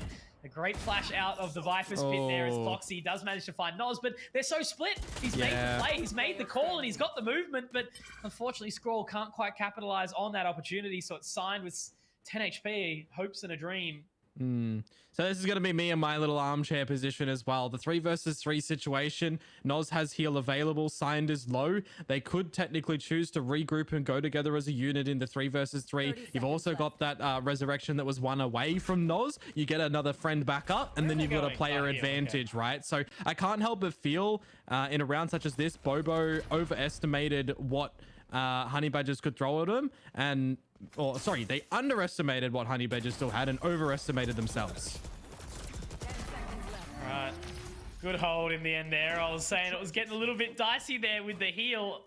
The spike obviously in the hands of Fulvus as he does go back for it, but they've done well to find their spacing. And finally a first round there for Honey Badgers, but again, it was off the back of, what, 3 or 4 individual fights across the map. Very, very fast spread out. Which I don't think we're going to see emulated on the opposing side when Bobo does go to that offense. They do seem to be a team that's much more well-oiled. They're going for those sort of little aggressive plays, you know, inside mid and putting themselves in positions to trade. But Sign looking great on the KO so far. His mid positioning has been fantastic. Big pick. There's the Sage operator, Dion. I'll allow it because Noz is handsome. That's very true. Again, you know, we talk about seeing Noz go onto the duel list as he was the man to sub internationally. And, you know, going back to the support agents once more, I guess that's where his sort of comfort has been. Yeah. Still a very good player individually here. Now, this play in heaven, did they see away him? from the flashpoint. I don't think they did. So that does mean Dragon does get away with early presence once more. They do manage to take control of vents here at least, but it's been, again, another rough start in the round here for Honey Badgers. You'd want to see, for Bobo, locking Honey Badgers into mid and stopping them from coming on through as well. I mean, you've still got those slow orbs available on Noz. You got cheeky position from Dragon. He's still got a satchel as well, getting close to the showstopper. That would have been a big deal for him to win. It opens up B Heaven, and it also opens up the Rolling Thunder in toward the B site for them to go for a bit of a crunch, and that's exactly what's going to happen. Tix to peek out. We love Crash reading the situation, the TP in. He's got the opportunity, Tix, to try and win the round. It's a 1-to-1 trade out. Noz back to the site with the operator, takes the duel, wins that one, and now it's Cloxy to see with 15 seconds what he can do to get back into this round. He's going to be baited out by the peak of Noz and back onto the operator line. He's going to lock down the B site. You shall not pass. This is just too easy for Bobo right now. They are looking fantastic as a unit. They're super smart in their individual plays as well. You know, they're constantly putting themselves in positions to trade. They're going out off the back of their utility. They're not doing anything dry. And I've got to admit, Noz has been the standout so far, right? You know, sure, we've seen old Signed on this KO find a few solid frags, but all has just been my eyes on Noz and how well he's been using the barrier wall and the slow orbs. It's been very, very good. And great signs early on, you know, them showing why that they are at the top at this point in time of Group B. Yeah, looking like a little bit more fast-paced from the boys in mid at the moment from the Honey Badgers. No real utility dumping to come through from Bobo, and they don't need to because the plan of action is Tix's first point of content. Deny them with the gravity well, reset from there. It's pretty nice. You've also got, you know, Noz up in heaven with that operator boost on in his own Sage wall. If he needs to come out with an early pick, he can certainly do so. No res available at the moment from the Honey Badgers either. Fulvis nowhere near. So this is one of those rounds where there's so much information already for Bobo. They know this is kind of going to be an A to mid split. And they just have to get the frags accordingly. Leg shot too. Yeah, just again, you know, Honey Badgers, every time they sort of send out for that individual play, they're not really finding themselves in position to trade. You know, losing the opening pick as an attacker is never really too much of a problem if you are finding those trades towards the site. But now we do get to see Scrawl activate again. Rendezvous to come through from Cloxy. And, you know, it's been a little bit disappointing. Like, I guess he's sort of setting himself up into positions where he's trying to catch those rotates. But, like, look at who you're playing. You're playing against Bobo on split. Like, they're not going to just try and walk into these positions. You're not versus Ronsky, who's going for the frags all across the map, right? They're just going to sit back, tuck in, play passive. You're playing against, except for maybe Dragon, you're playing against four of the most passive players in the region right now. Yeah. Oh, the changes toward the Viper as well. I mean, the snake bite, you can run through just like that. But now how do you win a 1 versus 3 as Cloxy? You've got no abilities anymore. And yes, you've got that plant, but a classic is what you've got. You're relying upon your headhunter, a slow as well. He's just getting bullied. And it's a classic duel. I mean, I guess it's because Noz has an operator and Sign is going to teabag Noz as well because he missed the kill. Beautiful. Bit of banter. Team banter. Sign's been looking good too as well. You know, 13 and 4, very, very strong start here. Yeah. But it has been pretty even across the board, right? You know, Scrawl only falling behind in the sense that they've gone A like once and that was it there. Yeah. So, well, you got to remember as well, I'll give it right? For Scroll, it's not necessarily his job in this map now to frag, right? Yeah. It is just to deter them with timing on his utility and come into, you know, the lockdown of an area when he gets his ult. So he doesn't necessarily need to do anything. And yes, you're going to have players that feel annoyed that they're not going to be getting all the frags and everything. But you also got to remember, some people, you know, are absolutely okay with just being the utility and the assistive thing because it's helping the team win. It's a team game. Exactly right, and that's been Scroll through and through, right? You know, always in that supportive role, mainly picking up the Sova, one of the best to do it in the region. And they said you wouldn't use trigonometry outside of school. That might have actually been one of the funniest things you've ever said, to be honest. I said one thing as well, don't make me laugh today. Yeah, I know. So I might bloody start having a coughing fit. It's okay for now. This time, first real time we haven't seen that opening frag lost by Honey Badgers. They all do seem to be having that A-site lean. Yep. Well, Snake Bite ready for Scroll. Yeah, I would expect that Sign is going to pop the null command as soon as they have any inkling that this is coming back over towards A. There's the info. There's the snake bite as well. And there's the null command. So it's coming up perfect at the moment for Bobo. No abilities. It's going to have to be the fight. The molly goes deep in towards Hell as well. Sign is even just going to go aggressive because he can get revived if he needs to. There's no jet to revive, but there is a Noz. And the Sign is just absolutely obliterating them. Tix is there for the cross. And it's a 9-3 scoreline to Bobo. That was absolutely gorgeous. The measured aggression, the timing of the null command, that was just...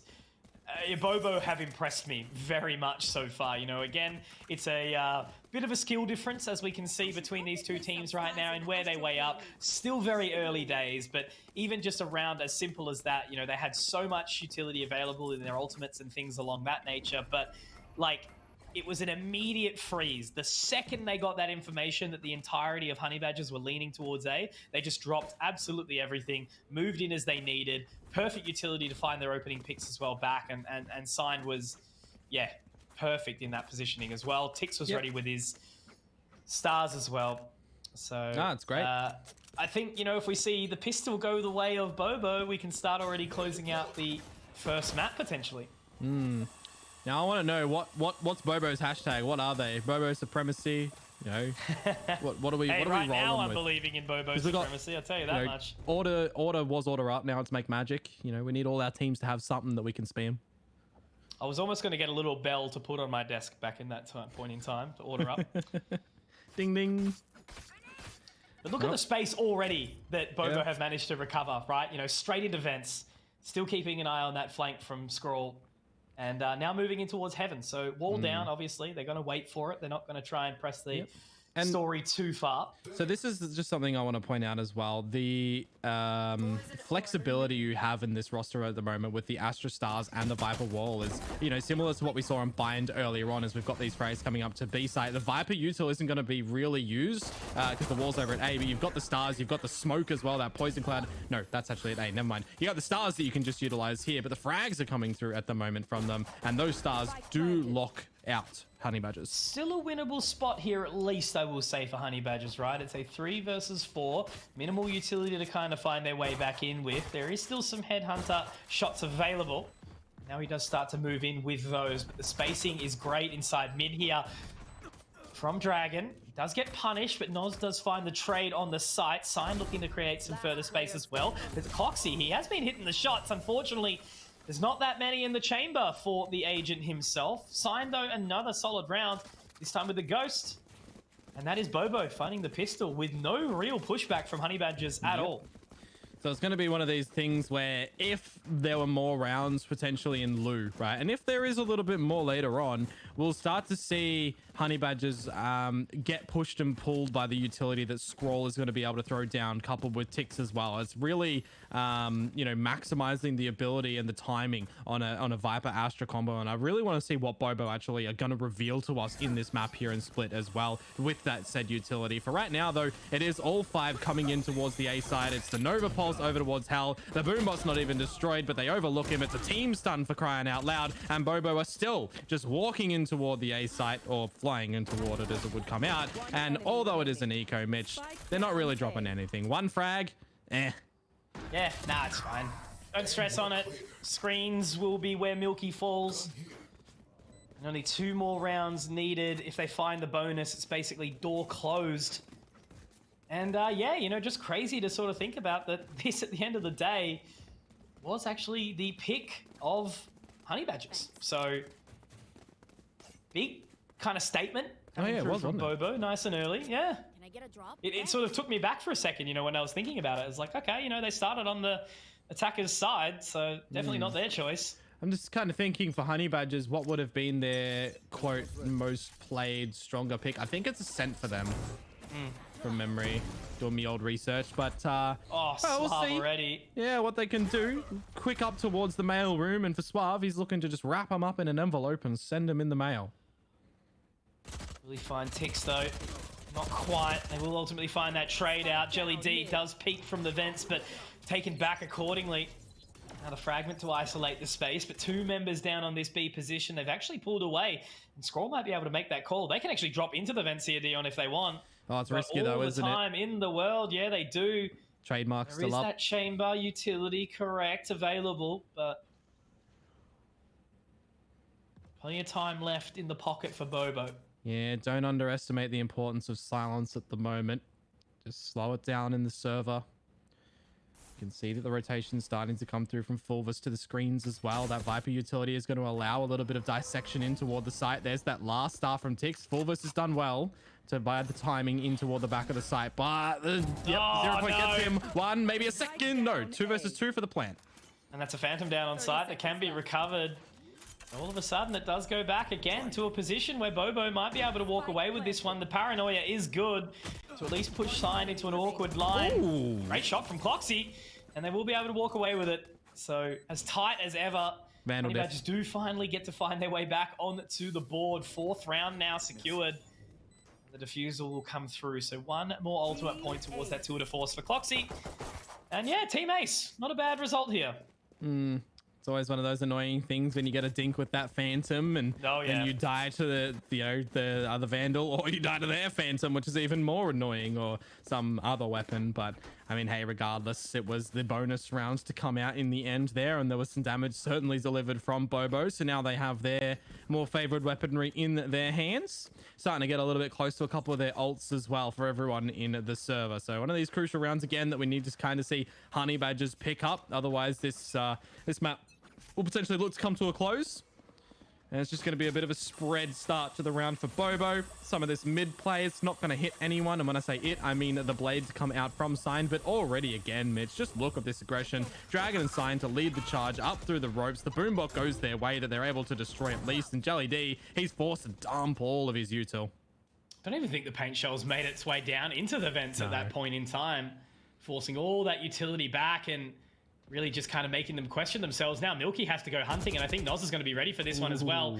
Does spot the info. Paranoia available. Tix is there, though, in astral form, however.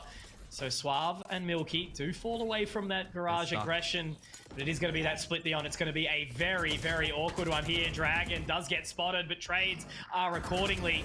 Milky gets another for his troubles. Cloxy, though, now joins the fray. So Spike in the hands of Tix towards the other side, and great response there from Honey Badgers, Dion. I'm happy with that one. They collapsed really, really well.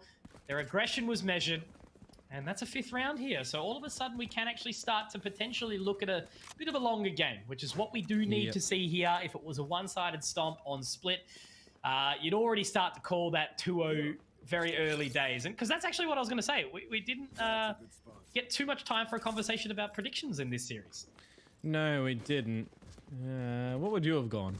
I would have gone Bobo 2-1, just because like I actually really rate Honey Badgers. Like the individuals, I've watched them for a little bit of time now. You know, they were one of those kind of rosters that popped up out of nowhere, remember? I think they took a series away from Order like late last year, and I was like, who the hell are these guys? Yeah. And like I definitely think they've got more, but they're kind of, you know, at least their attacking side here showed me that maybe their synergy isn't quite as hot as what Bobo has here.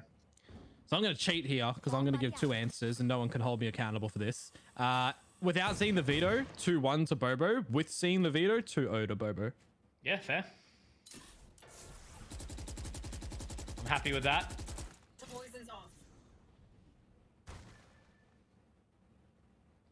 Obviously with Icebox around the corner, another map that leaves a lot of space up to the imagination.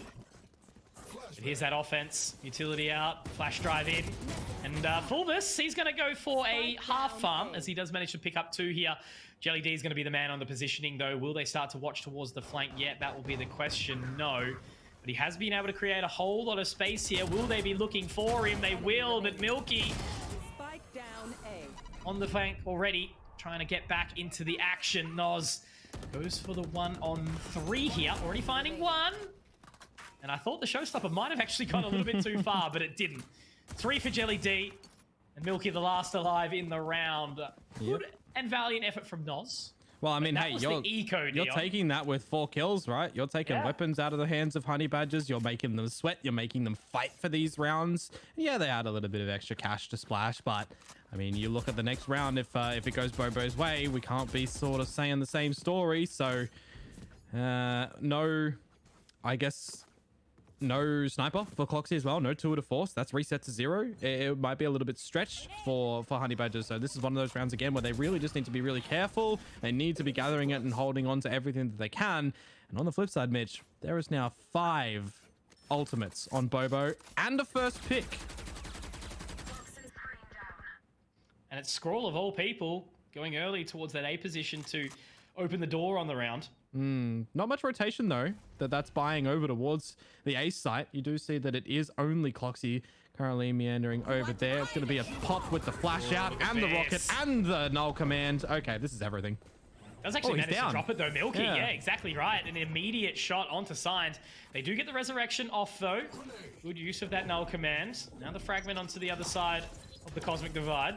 We can buy 8 more seconds with the blade out. Oh, they do manage to just destroy it. Plant eventually going to start to go down. It's covered off by the wall as well, but they're just destroying this plant time with the utility from satchels to pop him off, from aftershock, from everything.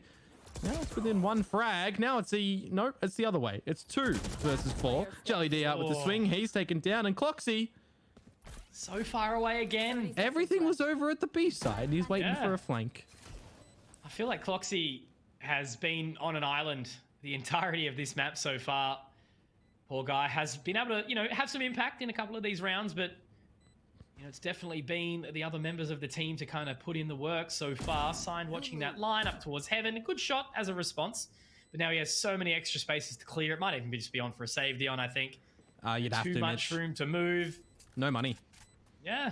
You have to cut corners. You have to save something in toward the next round. Even looking for damage, you're always going to understand why, because the money of Bobo's still fickle. You've just won 3 rounds in a row. Yeah, you've been taken down low and everything, but Bobo forced everything in toward this round.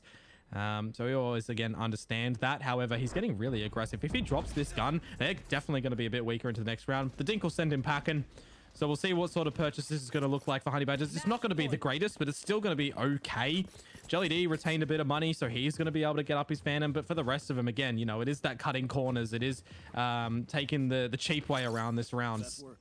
So, I mean, we might even see a bit of aggression come out from the Honey Badgers. They've got that resurrection.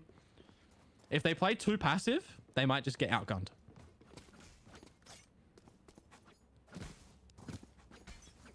Map point. Coming through for Bobo.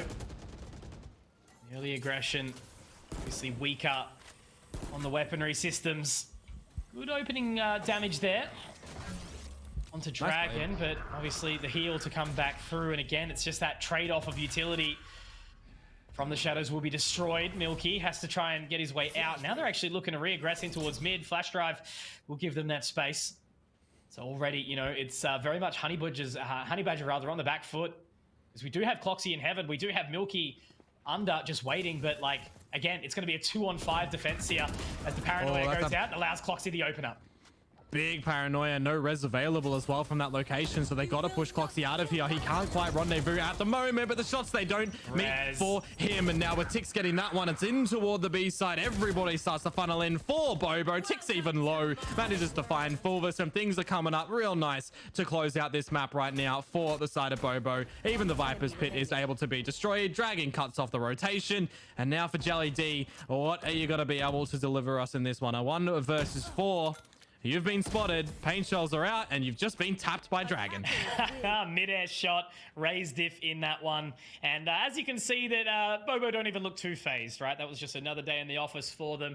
And yeah, look, I've got to say, again, a little bit disappointed. I was expecting Honey Badgers to come out with a bit more fight, but they're looking, you know, not super in it, a little bit shaken.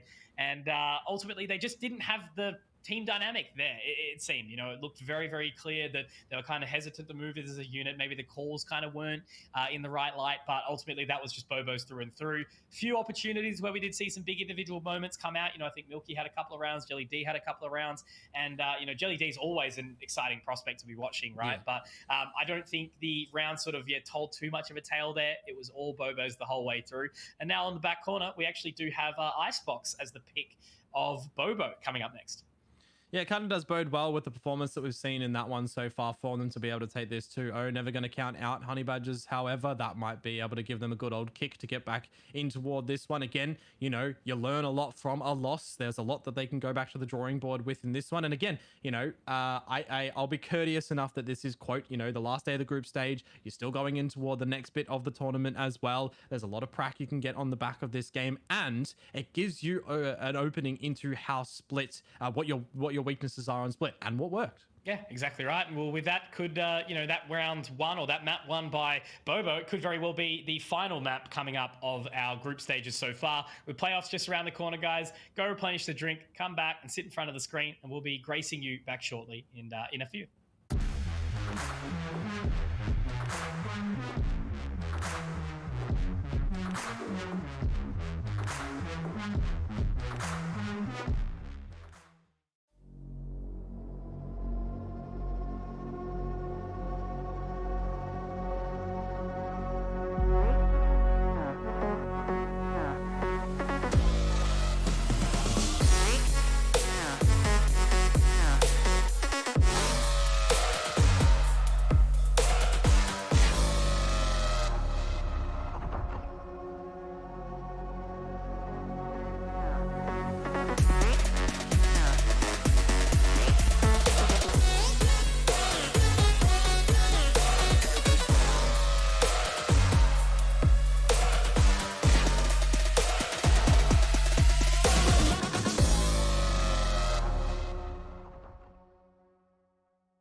Reports of a disaster in Italy. 안녕하십니까. 이탈리아에서 들어온 지각이 폭발해 공중으로 떠오른 사건이 발생했습니다. Sta galleggiando a 300 metri da terra. Radianite may have been involved. Kingdom, whose Radianite power program accounts for more than 3/4 of the world's energy production, have denied any connection to this disaster. Anyone with information on the two unidentified Radiants spotted at the scene is being asked to come forward.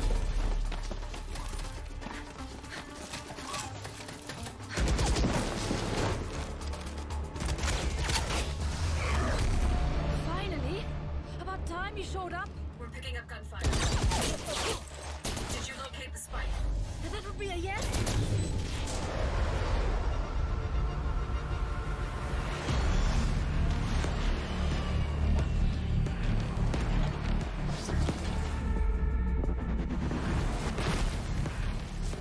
Stay close. Weapons ready.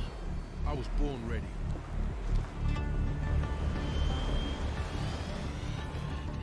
This way.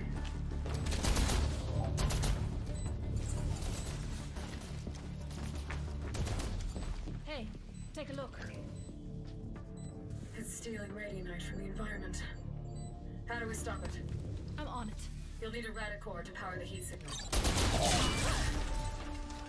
I got this. Phoenix, wait!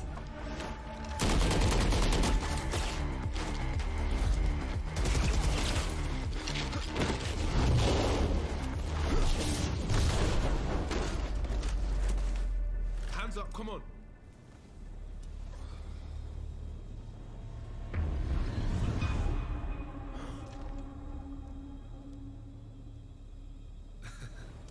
You should see your face.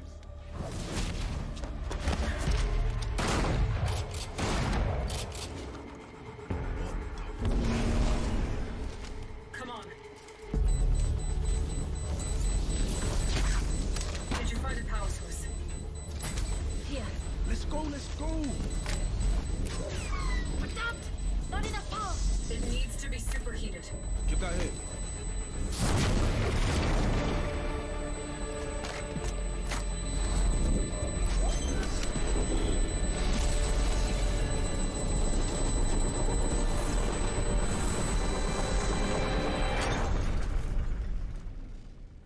I honestly didn't expect that to work. Really? So, maybe give us a heads up next time? Site secure. We're coming home. That the big man. Tell him I need answers this time. What is your problem? We crushed it. Phoenix got a look in the mirror. How come they look like us? And what do they want our Radiant out for? I'll talk to Brimstone. It's time we filled you in.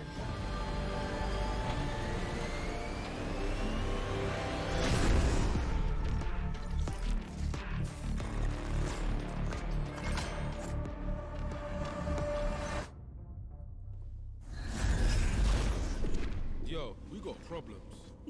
We?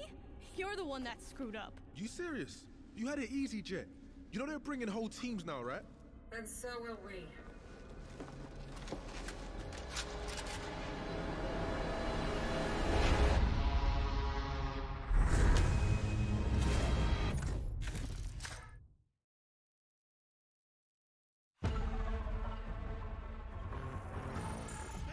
Yeah, boom! You line them up, I burn them down. Really, I could do this all day. Congratulations. You were undefeated at target practice. Oh, target practice? KO, are you shading the king? You're not the king. You have the same score as the rest of us.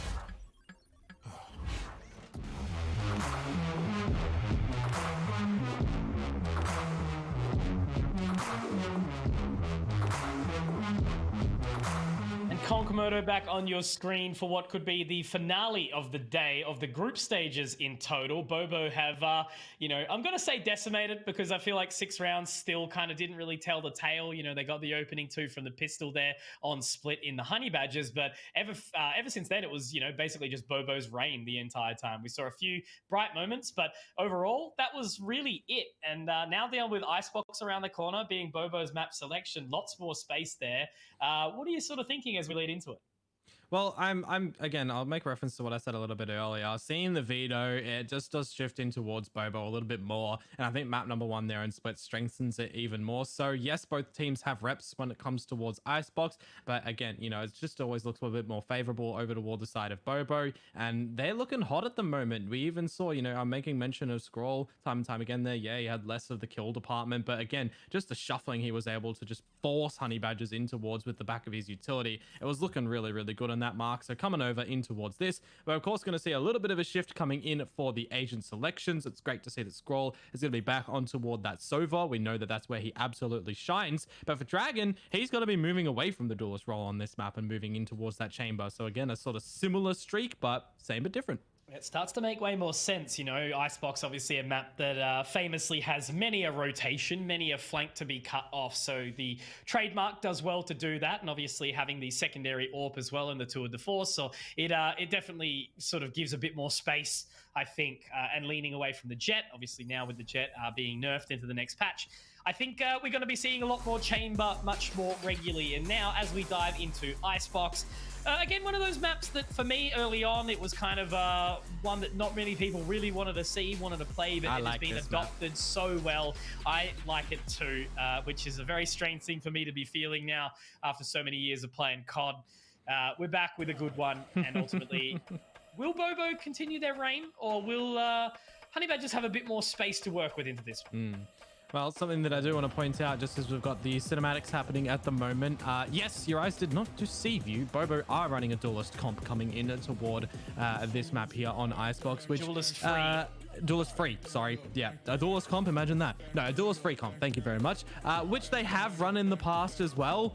I will also state that they have absolutely destroyed is an understatement with this lineup. So we'll see. I like it. It's got care. I like it. What can I say? Yeah. Should be a good one. And really just, Honey Badgers to kind of show that they will have what it takes to go into the competition, into the playoffs. Right now it seems like they're going to be, lower seed, but that might be okay if they've got what it takes.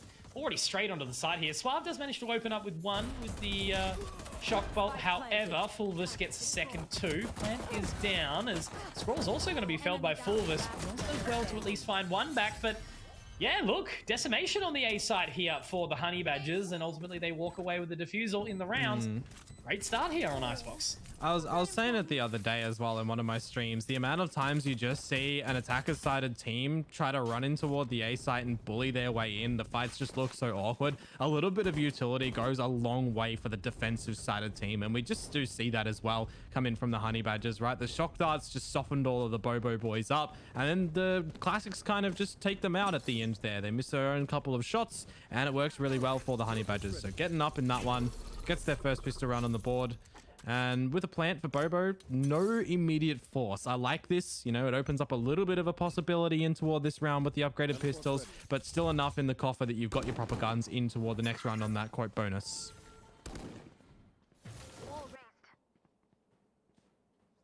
Dragon trying to create this space in towards Kitchen. The turret is there at least to kind of keep him guessing. Does get spotted out. We'll destroy it. And with Cloxy not too far away, he would have received that information. Watching nice and close. Fulvis is going to start the walk in. The timing. Oh, he dinked him. Actually dinked him, yeah. Was that through the body? No, surely not. Yeah, I think it was. It was through the body onto the head, and it ultimately doesn't net a first kill. So that is very unfortunate. I need someone to slow that down immediately, because if that's a headhunter and it didn't hit anything, then Riot, your one gun to guarantee headshot 1 kill is broken. Oh, well, it does happen. It's like that 145 in 1 from the Sheriff. But the Honey Badgers, they're looking for a clean round here, as it is all just onto signed. Will he connect with anything? So far, the answer is naught. Fulvis to close, so looking good on that Killjoy so far here as well. Now, the first order of business in the buy round, will the bonus net a positive for Honey Badgers?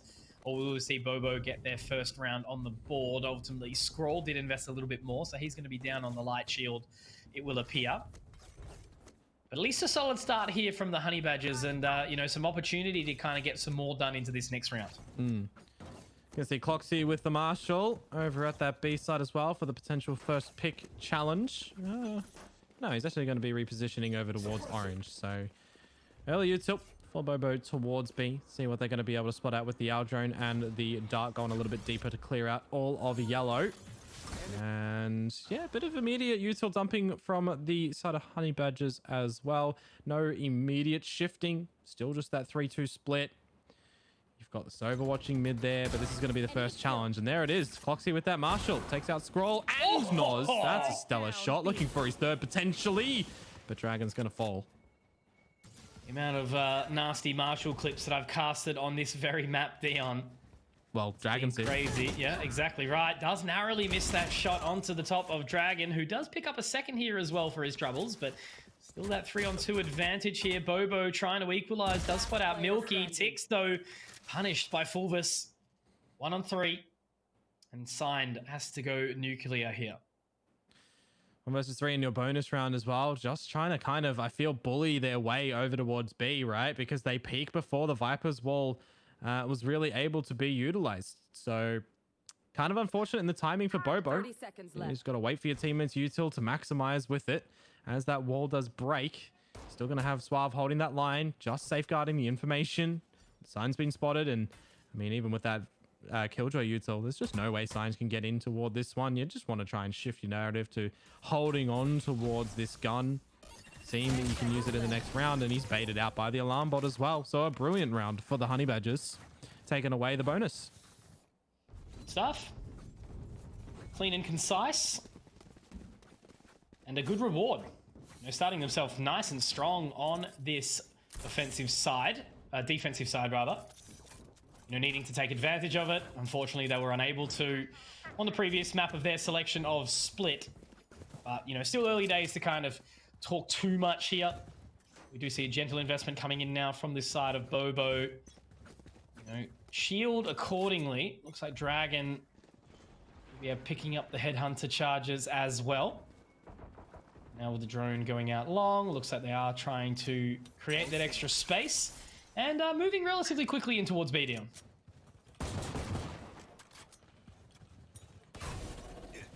Quickly in towards B indeed, but slow at the same time.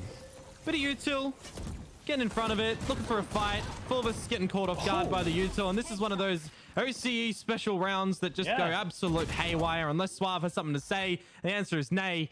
And Milky, your teammate's got an operator. Are you still going for this? Yeah. Oh, one frag and he's got the Blade Storm, so maybe there's an opportunity for them to get it. Certainly doable, but it's a rough one. You know, these are always rough ones to go down in. Good shot there from Cloxy. So that is the potential route into this round. And again, you know, still not fully equipped. Cloxy actually finds another in towards the flank. That's a massive position. Not too far away either. Gets the blades out, but Noz brings it into the one-on-one. Can we see Milky respond? Yes, we can. Cloxy, you know, I was talking smack on him a little bit in the previous map, but he certainly showed up on the jet here so far in Icebox. Yeah, certainly so. Melting a little bit of the ice in this one. The snow turns to water, and for some reason, Bobo are the ones stepping in it and slipping over, because that round was a 4 versus 2 situation, and I can't just help but feel, you know, with all that electricity, they are the ones that got zapped, and it was self-inflicted.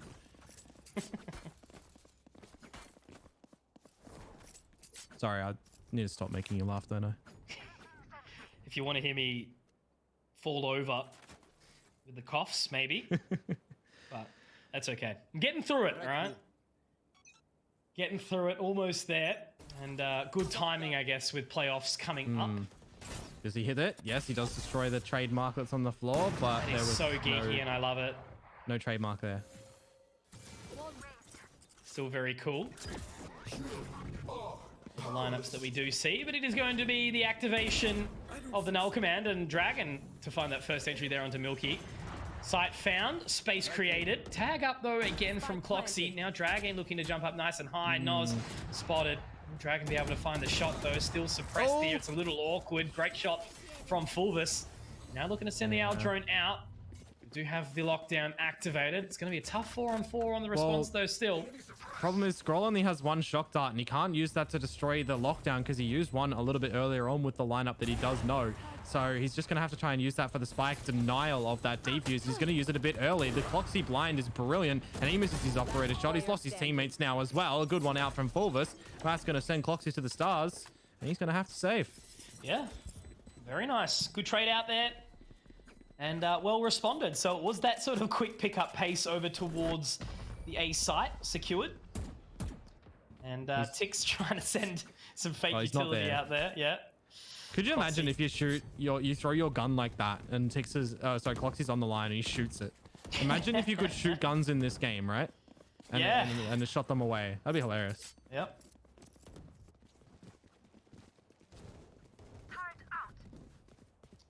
So the first response coming out from the side of Bobo, and it was a good round at least as well, you know, keeping 3 alive. Not quite sending the Honey Badgers side down to needing to think about an eco. But as the 2 of the Force does come through from Dragon. Up on the belt, looking to go down nice and close, nothing spotted high. So they do start to creep their way towards A again. This time though, Honey Badger's trying to create the space or, you know, reduce the space early towards B. As soon as you hear this Owl drone, you're going to start to bring a little bit of rotation over towards this site of A. 0 point in, doesn't spot anyone out. And now it is going to be the time for Bobo to get in toward the site. And Dragon's not really being given an opportunity with the 2 of the Force at the moment. It's a real passive hold for Honey Badgers, waiting for that plant to go down. You got to remember as well that the Hunter's Fury is here. So you got to be careful with that one. And yeah, Noz, that hurts. Yeah, the extra decay damage. Viper, you know, can do so much so quickly. Now Scroll tries to get into position as well. Dragon has to go big. There's one, and the quick scope not quite there with the 2 of the Force. Now the flash drive out. Unfortunately, nothing netted there for Sign, but Tix does find Jelly D on the flank and Scroll with another. All left onto Milky in this 1-on-3. They are low, but that is going to be the fragment down, which makes it a little bit too awkward. So another round on the board there for Bobo. And whilst, again, you know, lots of damage was expended, unfortunately, the Honey Badger side just weren't quite able to get back in. And that did actually take me aback a little bit. You know, the damage dealt early, obviously coming through from Milky was awesome, but yeah, Bobo looking strong. Fulvis, though, top of the scoreboard right now, Dion. He has taken over the Cloxy train after we did see a reasonably big round on that 4K. Yep. Couple of ults that you're going to be able to use again in this one. Both teams with the Resurrection. You got Scroll with that Hunter's Fury that he didn't need to use in the previous. And then you've also got Milky. The difference this time in a Viper's Pit, Mitch, as opposed to the last map and even the first series that we've seen, the Viper's Pit can be sussed out by the Owl drone. So there's a bunch of information you can get. Scroll has used it early, so the recon dart potentially a little bit later to find that one. But a lot of clearance of the sites at the moment, and Dragon's found the opener. Yeah, well, Milky's invested a lot here, obviously, into the Viper's Pit, nice and early. Is he going to be able to keep it for long, though? They're very much slowed down. Cloxy, he sent his way back towards B to just keep an eye, do a little bit of supervising towards that B site. Oh, I like this. Goes in on the other side, actually, where, yeah, look, shock bolt over the top. Doesn't quite take him down, but does some good connection. Now a rifle recovered in the form of the Vandal. Lots more work needing to be done here as Jelly D does jump over the top, tempting fate a little bit there. Still going to be a tough challenge. Another shot found there by Suave, but Noz does ultimately afford himself the trade. Scroll another, but still inside that Viper's Pit. It will all be Milky. He was basically the first here, last alive. And I think it's going to be a little bit too much potentially. Does try to retreat back into that pit. But Bobo will connect with another as Sign does take him. 3 rounds in the back pocket now, and an eco surely again. Well, never mind. They do invest in. That's going to be one of the problems with that Viper's pit positioning, right? Because usually when you get the pit out on the A site, you want to try and put it up on the top of 410 because it covers essentially the whole way into the site and the plant space. The fact that it's over to the right side of the site from our POV means that that left gap that is open, Bobo realized that. They plant there, and that's not a situation that you are, I would say, used to on the side of Honey Badgers, right? That's probably the first time that they've ever seen that, and they didn't really have the adjustments to get around it, trying to just jump over the wall, get onto 410, trying to get out and pop in and out of your pit. There's no real adjustment and no real you know, experience, I would say, around it. And I might be wrong, don't get me wrong, there's always a chance that that's happened to them before, but the fact that Bobo are able to just realize, oh, we can't plant on the right side, let's just plant on the left side, and we've got utility that we can keep them out with, and we know where they're going to come from, top 410 out of the pit, they can't break the wall yet. It's really well placed from Bobo to find that round, and that is a stellar shot from Dragon, my word.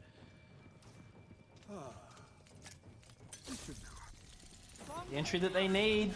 Now Fulvus, unfortunately, will be the first contact for a bit of a response. Good find from Jelly D, however.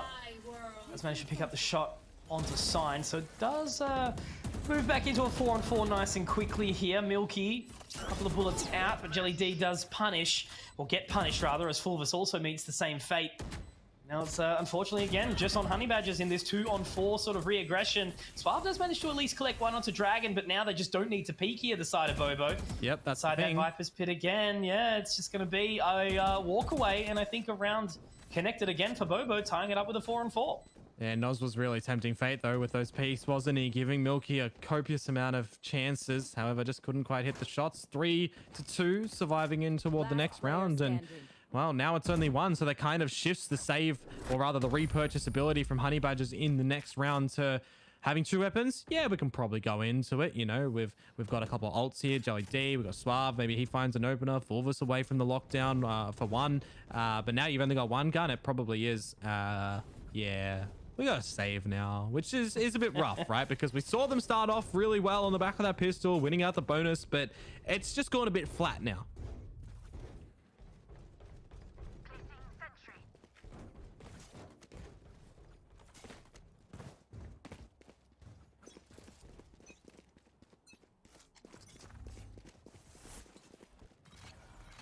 Similar sort of, I guess, story in the previous map, right? Yeah, same vibe. Will they do something different here? Will they try and, I guess, take this fight earlier? Foxy does get tagged up. 5 points of HP as he narrowly misses the head there. Dragon tagged up by the shock bolt on the way through. He does actually connect onto Jelly D, so that's the healer out of the question again. And Tick's already with that control, but it's going to be Dragon to find another.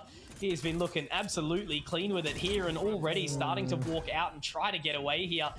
We have Cloxy up close, Suave also in position. It's another great shot there from Dragon, and a no-scope to come out from Cloxy. Dragon still looking for some more here. 7 points, or bullets in the chamber rather. Now he's looking for that ace. Will Sign take it? Will he find it with the headhunter? His last bullet available. He will. Clean round from Dragon. I just feel like they almost wanted to sort of give him that at this point in time. The Honey Badgers, he was allowed individual fight time and time again. Dragon cleaning house here for Bobo. Yep, Dragon saying thank you very much to the Honey Badgers and toward us, I guess. We'll see that on Twitter a little bit later for the clip. But yeah, kind of in that mid-round as well, Mitch, right? We see the wall go up from Noz at the top of site, trying to get the plant down on the top site to protect it in the big open space. He missed the wall, so he had to go plant down default. Suave rips the Hunter's Fury there. They're a player down. They've got no guns. I can't help but feel that that's just misplaced timing from Suave to bring out a Hunter's Fury. It's such a powerful ultimate, and in a situation where you've got no control of the map, you've got no control of the site that the opponents are going in, you've got no opening pick and everything going against you, you rip that out in a Hail Mary attempt with bad weaponry. Yeah, real bad, I kind of feel. And you know, in a round such as this, might have been well placed to counteract the ultimate that has just been thrown out from Scroll, but it doesn't happen. At least the Honey Badgers do manage to find the opening pick from Suave, but now what? Good opening.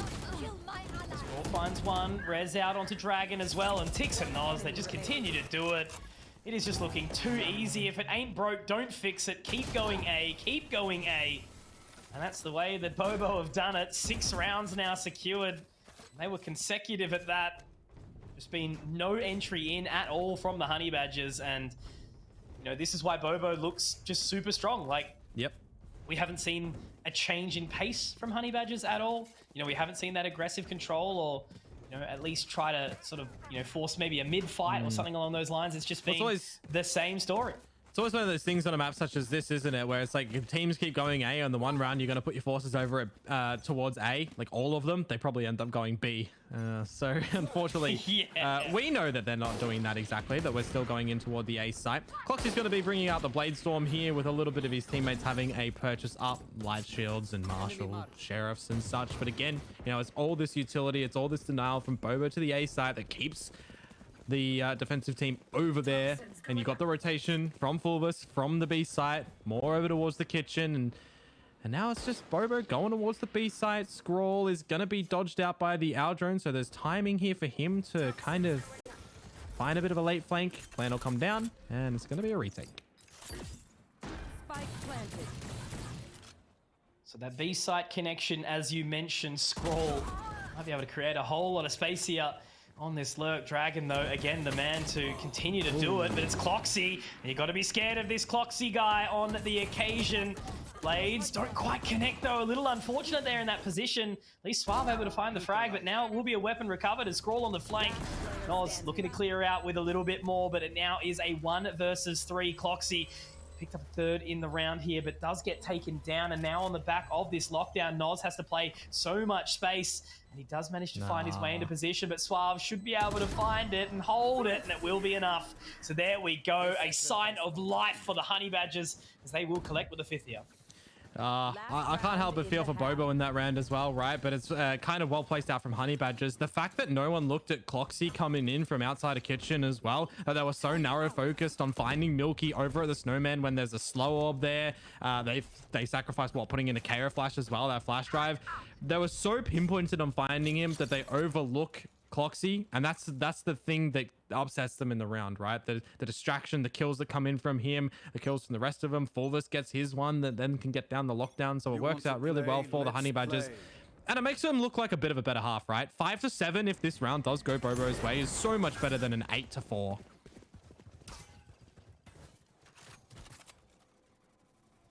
Much better indeed. Means the series ain't done yet, Dion, which is exactly what I was hoping to see from this one. Again, you know, Honey Badgers, soft spot I do have for them. But then again, you know, looking at Bobo, it was a pretty big statement for the effective roster disband. Surely after some success in APAC, but they're looking to make it happen again in this second round. Cloxy on the line. Great timing on the toxic screen, and side control will be looked to be gathered again. Cloxy, will he find the shot on the sign? Not quite. It's close, it's tight, but it looks like the site will be secured in a 5-on-5 here, Dion. Yeah, the wall to at least safeguard the plant from going down, but everybody's spamming through that one. Sign and Dragon with the snipers both open up an opportunity for this round to come on down, but Fulvus is locking it down again without the ultimate this time. There's 2 quick headshots to come on through, and Jelly D now getting a piece of the pie, looking good, but Dragon is here to roar, and he needs to try and close it, but he cannot. So at the half, it is going to be tied at 6 apiece. Finally, we see something come back from Honey Badgers. They were much more confident in their trades, looking like a much more well-oiled machine there. So we do get the 6-6 half. How are they going to go on that attacking side, however? You know, 4 on the opener, on the defense. They were able to win the bonus and deny the first buy rounds to come out. It looks like we do actually have a technical pause coming through, which should happen in just a second. Mitch, I just want to point this out there. If someone says they have an audio issue, how? You've played a map and a half already. Did you pick something? Well, it's just like the same with Mike's PC, right? Wow. You know, he was kicked it. Yeah. Never know. Yeah, never know. Yeah, well, if it's, like he a was flat in the mouse server. or a flat headset or something, you're gonna understand that, of course. But also the fact is you don't charge it in preparation, and it's only been like an hour and a half for this series. Yep, that's okay. Look, you gotta be careful with these stuff, lads. You know, many things can happen in the technological world. We can't live with it. We can't live without it. Yeah, quite true. Quite true. Am I allowed to ask what it's for? It hasn't said from what we can see. That's okay though. Should be right. We've got all the gamers ready to rock and roll. And again, a game on our hands. So. Alrighty. Technical pause for Bobo is the call at the moment. Right. Has anyone disconnected? Nope. Ah, there it is. Okay. So apparently it's an FPS issue for Tix.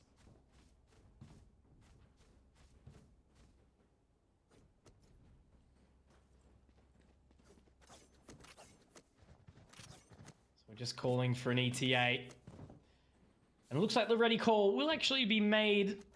So that does mean that we should be right back into it here. If Honey Badgers do confirm, yes, they do.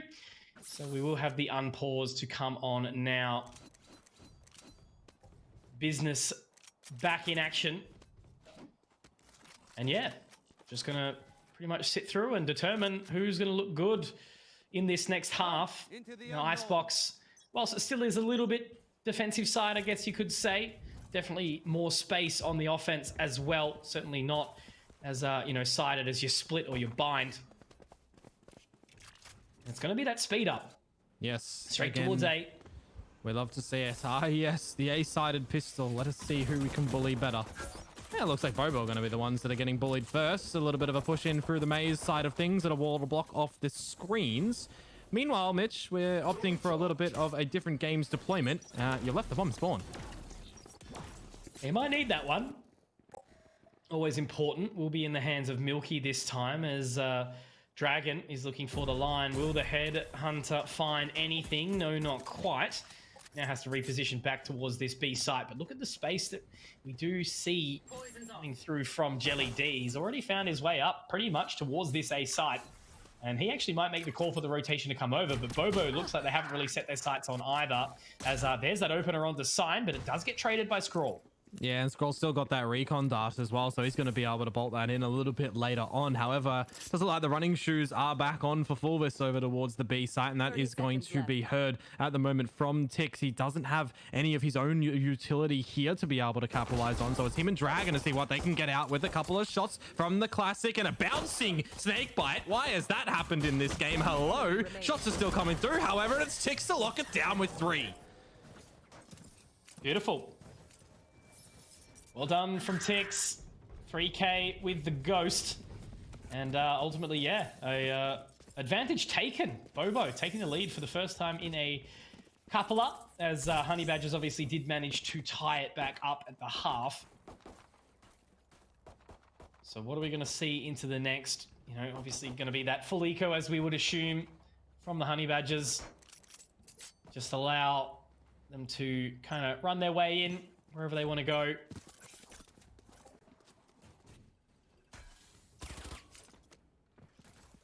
Bit of info. To get aggressive. Yeah, here's the footsteps. Get spotted early.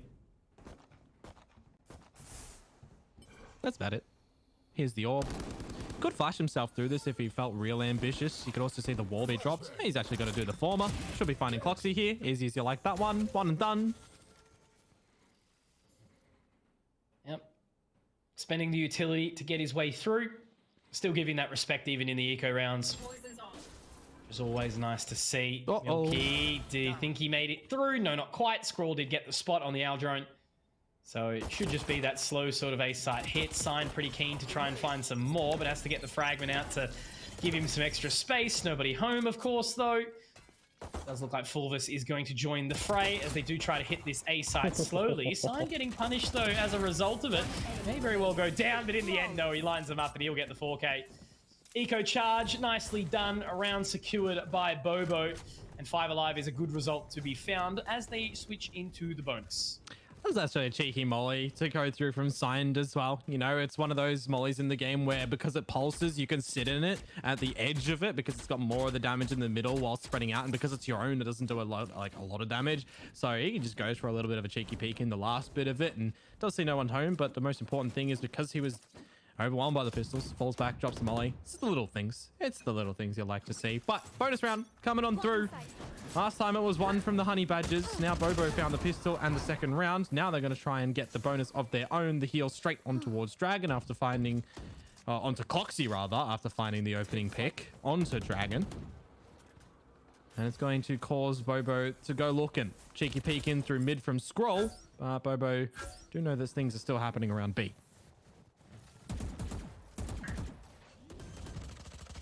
Alright, up in heaven, Sign does get that spot early, but again, the utility out. You know, the fragment doing bits. It was looking great in the previous map of Split as well. Just the amount of capacity and space he created with that utility. The kid of the KO. Fulvis still on that lurk. The Aldrone spot him out. Not quite, but at least information gathered. So it's going to just continue to be that slow creep towards B. Foxy will get the heal off. You know, I just realized, yeah, the spike isn't planted yet. Thought it was with that wall up. But now there's no protection. Kicked him off it. Yeah, no protection. Just the toxic screen. Oh, this is going to get chaotic. Take it away, bitch. Okay. Round can pretty much be taken away in itself with that spray down from Signed. Now 1v2. Fulvis obviously did find that opening pick in the 1v3, but now as the recon bolt goes out, 15 seconds, there's just not enough time. So that's going to be Bobo walking away with the bonus rounds. And yeah, the flash to come through. Like, Signed is impressing me a lot, Dion, right? Like, Signed was always one of those players who was vouched for quite highly and brought into some of these more tier 1 rosters, but he was very much kind of pushed into a bit of a space which, you know, didn't maybe fit a couple of times. And right now it looks to be working. And the KO looks to be really strong for him as well. Mate, KO's calling. Like, whoever I see usually on a KO just does something special with it. You know, Jelly D, he's able to do bits with it. Signed is now doing work with it.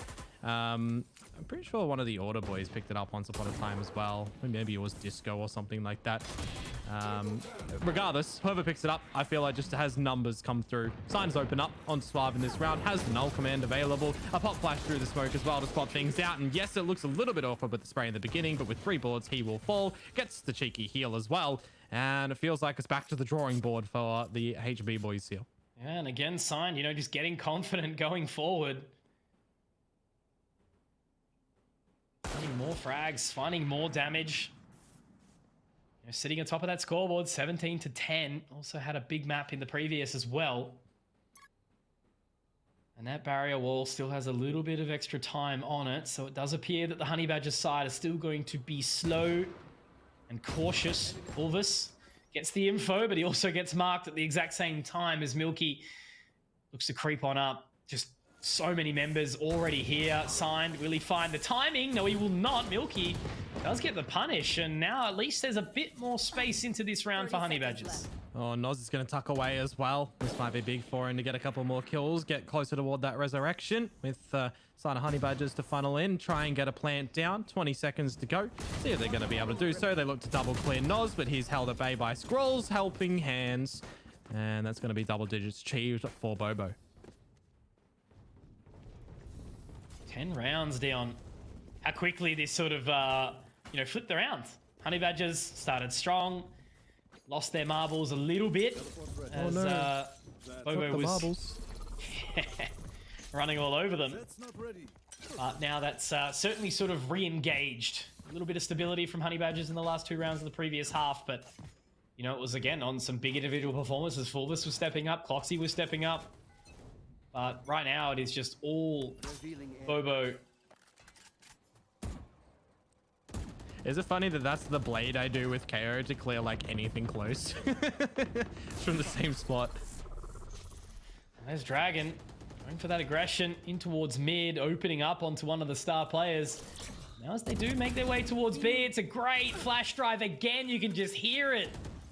Noz affords himself the opening pick here, moves away from that utility as well. Now Sign should hear the drop down from Milky. They're up so close as well. Tix wants to try and find the fight, and there's the resurrection up the top. They're not going to swing for it, so at least they'll give it to them for now. But look at this stalemate. You know, we've already got 3 members so ready to hide. So a fight so ready to try and find the damage. We can pop Null Command as well, Mitch, right now with the self-heal coming up on towards Noz. He might fancy himself a bit of an extra fight, but Milky, he's fluffed the frag on towards Sign. And now the fragment as well. His utility timing is a paramount to the success of Bobo right now. He found 3 on the round, and it's all on a Suave. 2 Harry Potters in this one, and I don't think he's going to get any magic happening, unfortunately. It's 11 for Bobo. Jeez, man. This signed guy is pretty good, hey? Just a bit. Yeah. Just how well these guys are playing for each other, right? Yep. A thing that I really struggled with at the start of Valorant. It sort of felt like it was only really Order that knew how to kind of play as a team. The rest of the teams was like, yeah, we've got like good players. Yeah. Maybe they'll find like some frags.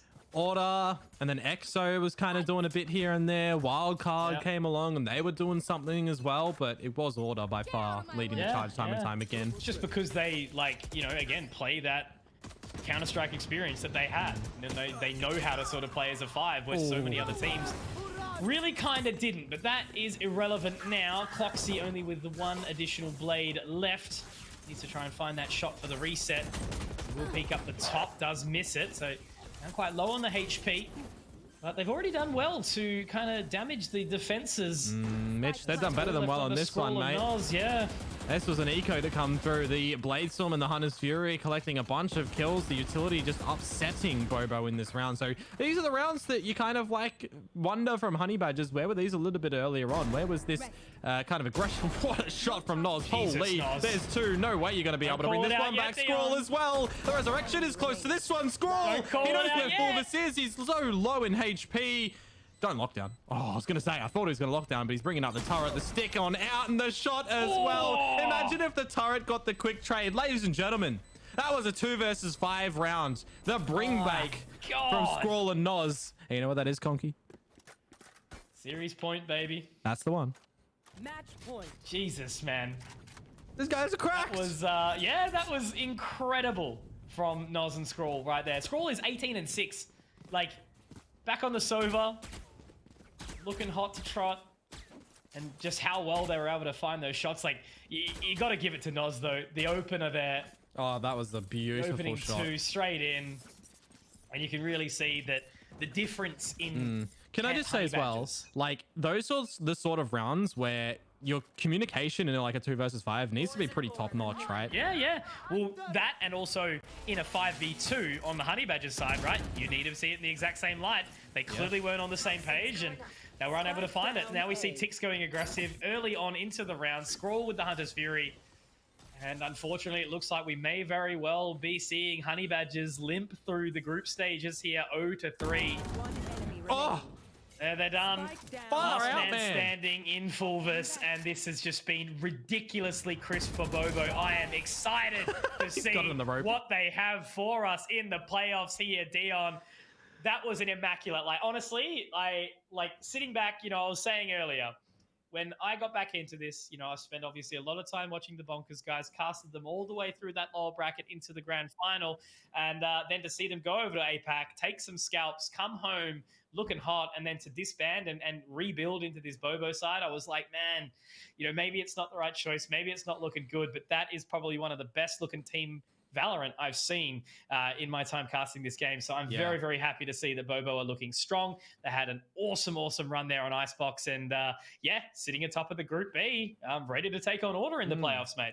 And I guess in that one as well, right? A nice little welcome for Konkmoto back in towards Valorant for this year, with today coming on through as well. But yeah, I'm kind of just looking at the bracket at the moment. I say bracket, groups and everything. We'll get a little bit of a touch on that later. And you look at all these things, the brackets, the groups, stacked, right, with the teams and everything. But the fact that we've got Order looking pretty damn good at the moment, we've got Bobo looking like this, you got Cat Girls as well in there, which is, you know, Plix's team and everything. It's just looking like a really good group stage close, and a really good what's the next one, the playoff stage coming on into Water as well is going to be really cool, because we'll figure out who's going to be playing who, as you mentioned, and see how that's going to progress. And I will add as well, Mitch, today was the last day that we're playing on this current patch. Next week is the new patch. So Sovas are going to change. Fade is going to be plausible. I have to learn Jet's going to Fade. be different. So, I mean, it's going to be really interesting to see, for me personally, what Sova mains are going to do. Are we going to see less Sova? Are we going to see more Sky, more KO? And look, I guess the good thing with Fade is, obviously her kit does counter some of the utility, like, getting information inside that Viper's pit, for example. So yeah, look, there's going to be a lot of cool changes coming up that will benefit, I guess you could say. But irrespective, right, we're going to the playoffs just around the corner, and let's have a look at that bracket, because I do believe with the results now, we should know who will be playing who. So you guys saw it first, ladies and gentlemen. So obviously, as we know it, with Honey Badgers going 0-3 and Mind Freak, that means we will see the first seeds in Bobo and Order on the opposing sides of that bracket, which is exactly what you want to see. If we see them facing off for the first time in that upper bracket final, that's going to be a great game. But then in the middle, Fun Crew, Cat Girls, Bonkers, and Rain, 4 fantastic teams. So yeah, look, I think this is going to be a really red hot playoffs. Again, all the team changes that have come through, all the agent changes that have come through, it does really leave a lot of space and a lot of proving time, right? Because again, for me, sitting here, investing the time that I do have into Valorant, watching it, but we do have an interview before it does wrap up, and it is with my boy Tix. Mate, you guys are looking bloody clean. Yeah. A lot of practice. Oh, sorry. A lot of practice going into the past few weeks, and I think the roster's super solid. We kind of moved away from the Bonkers core, which was a bit surprising to a few people, but yeah, I think this roster has the potential to beat Order and beat all the Asian teams in VCT APAC. I'm more confident than ever. Yeah. Well, you guys came back, from that VCT, and it was so close from getting to the playoffs, right? That last match versus Percy. I won't pain you with that thought again about that series, but you guys are looking to go back with a vengeance, the core 3 that you've brought through. How's it been looking in Prac, and how's everything been settling with the roles? Because what I'm seeing in that game, you guys are looking super well oiled as a 5, as a team trading for each other.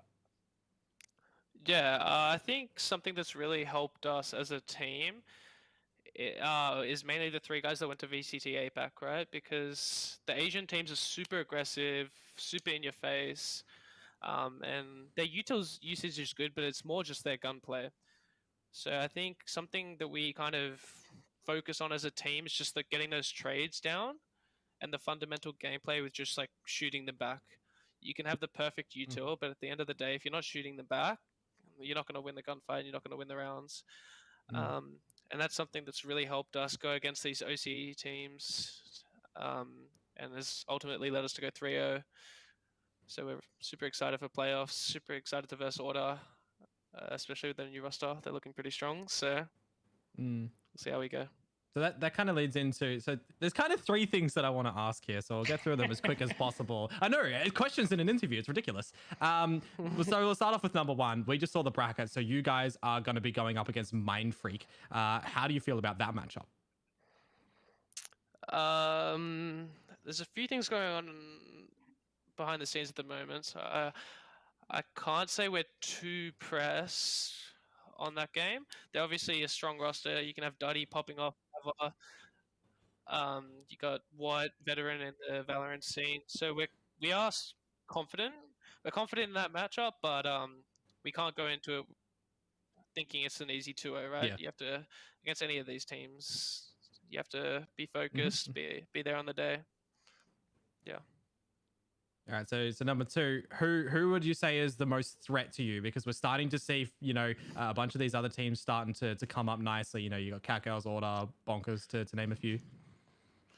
Well, the obvious team, Order. They're looking as strong as hell with picking up Riley and Runsky. I think I don't know. I was watching some of their games, but I think there's a few role clashes or something, like Maple on the Duelist, Runsky on the Duelist. I don't know if that's just a strategy or they're just not showing anything in the groups. But yeah, I don't know. I think they're super strong, and their firepower is probably one of the strongest in the tournament, if not strongest on paper. But I think them and Cat Girls are looking super strong. I think we're the top three at the moment. So other than that, I can't say too many other competitors in a non-egotistical way. Yep. That's fair enough. Yeah. But you can have like that's fair enough. And yeah, you can I have guess anyone lastly pop here, on, and they're, like, how's the F1 balance between? Yeah. How's the balance been? You know, with this new roster and everything between game life and IRL life. I can definitely say we've practiced more on the old Bonkers roster, but I think we had a lot more further to go in a sense. I think we were a bit more inexperienced players going up against the order, so we had a lot more practice to do. Whereas now, considering we've already had that first stage, we played in VCT APAC together, most of us. I think we practice a lot less compared to the stage one, but I think our practice is more focus intensive when we're in there, in the server. Yeah. No, awesome, fantastic. Man. All right. Well, pleasure to hear from you, mate. We won't keep you too long because we're excited to see you around the corner in the playoffs. So take care.